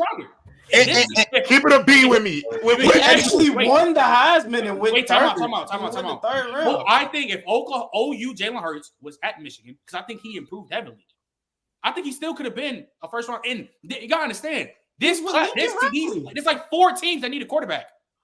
There's like 4 of them. Yo, but you can get those quarterbacks. What I'm saying is, you're going to expand. Because, bro, the thing I think Jalen Hurts at OU is pretty clearly better. That you got to realize, Trent, too, that I feel like nobody's thinking about is when you take a guy in the first round, you have to play them eventually. Yeah, you can't sit forever. He got to play. So even let's just say for the sake of he goes to the Vikings, he sit under Kirk. He still got to play. The hopes and dreams. And if he don't go 12, let's say, and if he don't work out, and let's say with Tegan's logic, they take him 12th overall pick. Let's say they take him 12th and he don't pan out. All people are going to talk about is who you could have picked at the 12th position. You're right. I understand that. But what if he do pan out? Because, again, the Raiders in this situation, Aiden O'Connell is in. Yo, he could pan out for you. Go get him later. That's all I'm saying. I understand. I agree, J-Rob. I just don't see the quarterback. There are so many teams that need a quarterback, so somebody's going to reach. Have y'all seen the quarterback? I don't think JJ's first rounder. If he go first round, I'm not mad at it. I damn sure don't think Michael Penix's first rounder. If he go first round, I understand it. Teams are going to reach, bro. Hold on, y'all. No, go ahead. I just want to do these last two super chats. I forgot we had two. Stat, you want to read this one? Because this one's clearly about you. Stat, Shorty, respectfully. You came up. Stat, Shorty. He called me Shorty. He called you. He's definitely from Chicago. He's from Chicago. You don't mean it. Yeah, he's from Chicago. He clearly from Chicago. Yeah. Killing the show credibility. I'm killing the show credibility because I said I don't watch Drake Maye. Definitely were. You were talking about Drake Maye like he's definitely from Chicago. I'm not gonna go through. I'm not gonna. Stat.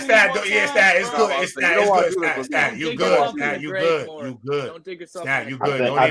You good. I think we make mistakes. We make mistakes, man. I'm cooking, bro. Nah, you good. Stat. You Stat. We make mistakes. You good. Stat. You good. You good. The strongest and weakest position group in the draft. I say the strongest group for me, and then Stat, you could go second, and we'll go through the group. For me, the strongest position group this year for me, I'd probably say wide receiver.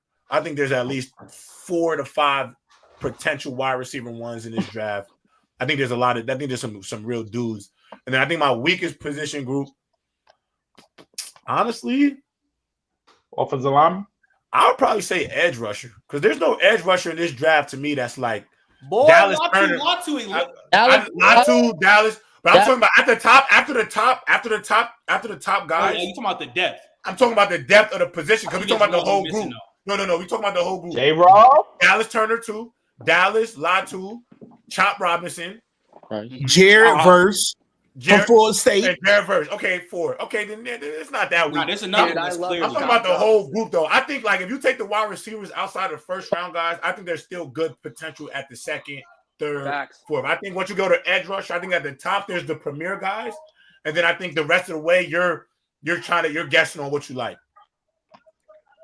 J-Rob, I'll be honest with you. I see a lot of edge rushers popping up on these draft boards, bro. I mean, you always going to take edge rushers are always going to probably say Mom for Deshaun. That's the draft nerd number one. I mean, but if you want a good D lineman, if you want a for sure D lineman, draft the Michigan D lineman, man. That's what you got to do. Yo, the weakest though for real is listen, J-Rob. J-Rob, I will say this, bro. Listen, I understand where you're coming from, but like with all of these edge rushers that's coming out of this draft in particular, you think it's stacked? You like it? Somebody gonna gonna go off. Somebody gotta go off out of all of these edge rushers. Nah, facts. Dallas Turner. I like. I said Dallas. I like Dallas Turner. His name came up a lot. I like Dallas Turner. I like Latu. Like after like round 2, 3, like turn your light on. I like Latu and I like Verse. After those three off the edge, I forgot Ooze is still here. I'm not sold. I'm not completely sold on anybody after those three though. Like, all right, bro, you too. Like Chop Robinson, I like Chop. Like, don't get me wrong, I like Chop, but I don't think Chop is a lock. You want to be a crazy lock edge? Like, there's no lock on that. Like, I think outside who's the lock? The lock is Dallas, bro. Dallas. Okay. I think the lock is Latu though. Latu is a lock, but Latu got both problems. Yeah, but I'm not gonna lie. I'm giving Dallas Turner Alabama tax. None of them edges that come out of that program, they all good. What about that? I do not know a bad D lineman that come out of the University of Alabama. Y'all just saw Will Anderson. Y'all about to see it again. Y'all done seen.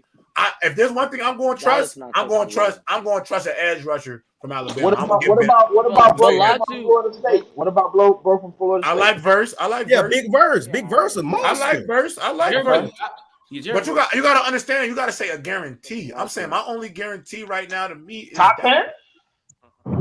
No, I'm talking about guarantee to be good, like guarantee gonna be elite on Sundays. Y'all don't like old boy from Utah?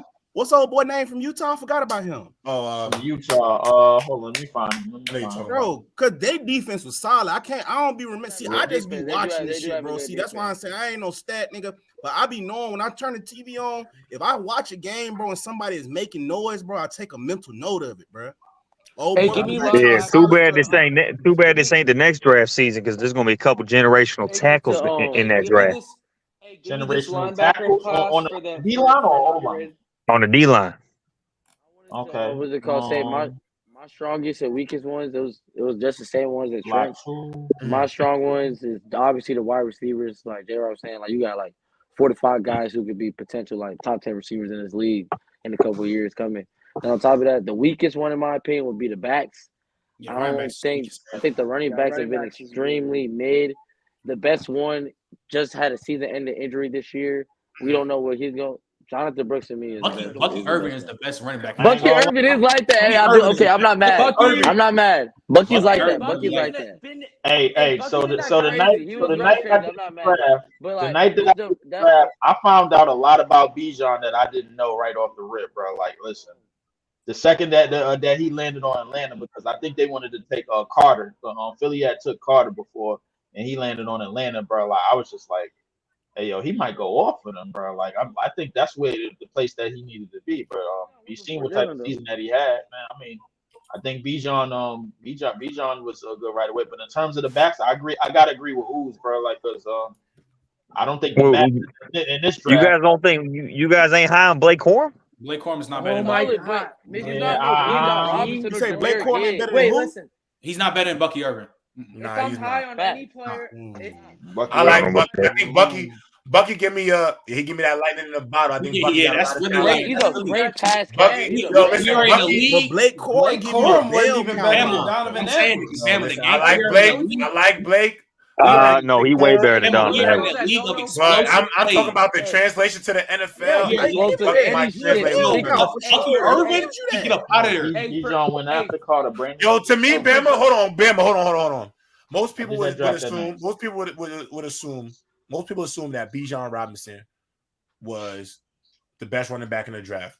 Yeah, he was. Who is the best running back in the draft? Jameer Gibbs. Bama, it's close though. You think Bijan better than Jameer Gibbs? I don't think that's crazy. Bijan is head. Yo, you ain't make it crazy, bro. Jameer top 10 already. Jameer top 10 already. Yo, I want you to know if you have Bijan, if you think Bijan is a top 10 running back, then Gibbs is top 10. Yes, I mean there was literally games where Bijan. I'm just making sure. Top 10. I'm letting you know right now. Hey, to me, Gibbs is better, bro. Got the best O line in the NFL. I know the Falcons O line is good, but it's still not sniffing that Lions O line. Gibbs is Bijan's fault. He had Gibbs is tripping on this one, bro. Gibbs is giving me Chris Johnson vibes. They still got Arthur Smith. They still got Arthur Smith over there ruining Bijan for his first year. If Bijan was actually getting the ball, Desmond Ritter was ruining Bijan Robinson. We would have not. Arthur Smith was too. Arthur Smith. Bijan had a quarterback. Look, I like Gibbs. His speed is deadly. But hey, I feel you. But hey, we gotta end our time. We at 6:10. We 10 minutes over. Chat, we appreciate y'all for tuning in. Make sure y'all tap that like button on the way out. Make sure you hit that subscribe button if you new, we appreciate it. Make sure y'all follow Trent's link in the chat to his show. Help him grow. He's almost at 800. Help him get there. And make sure y'all go follow the BSS and everybody else. Where your link at, bro? Put in the socials. With that being said, we'll see y'all later. We'll see y'all soon. Peace. Trent, put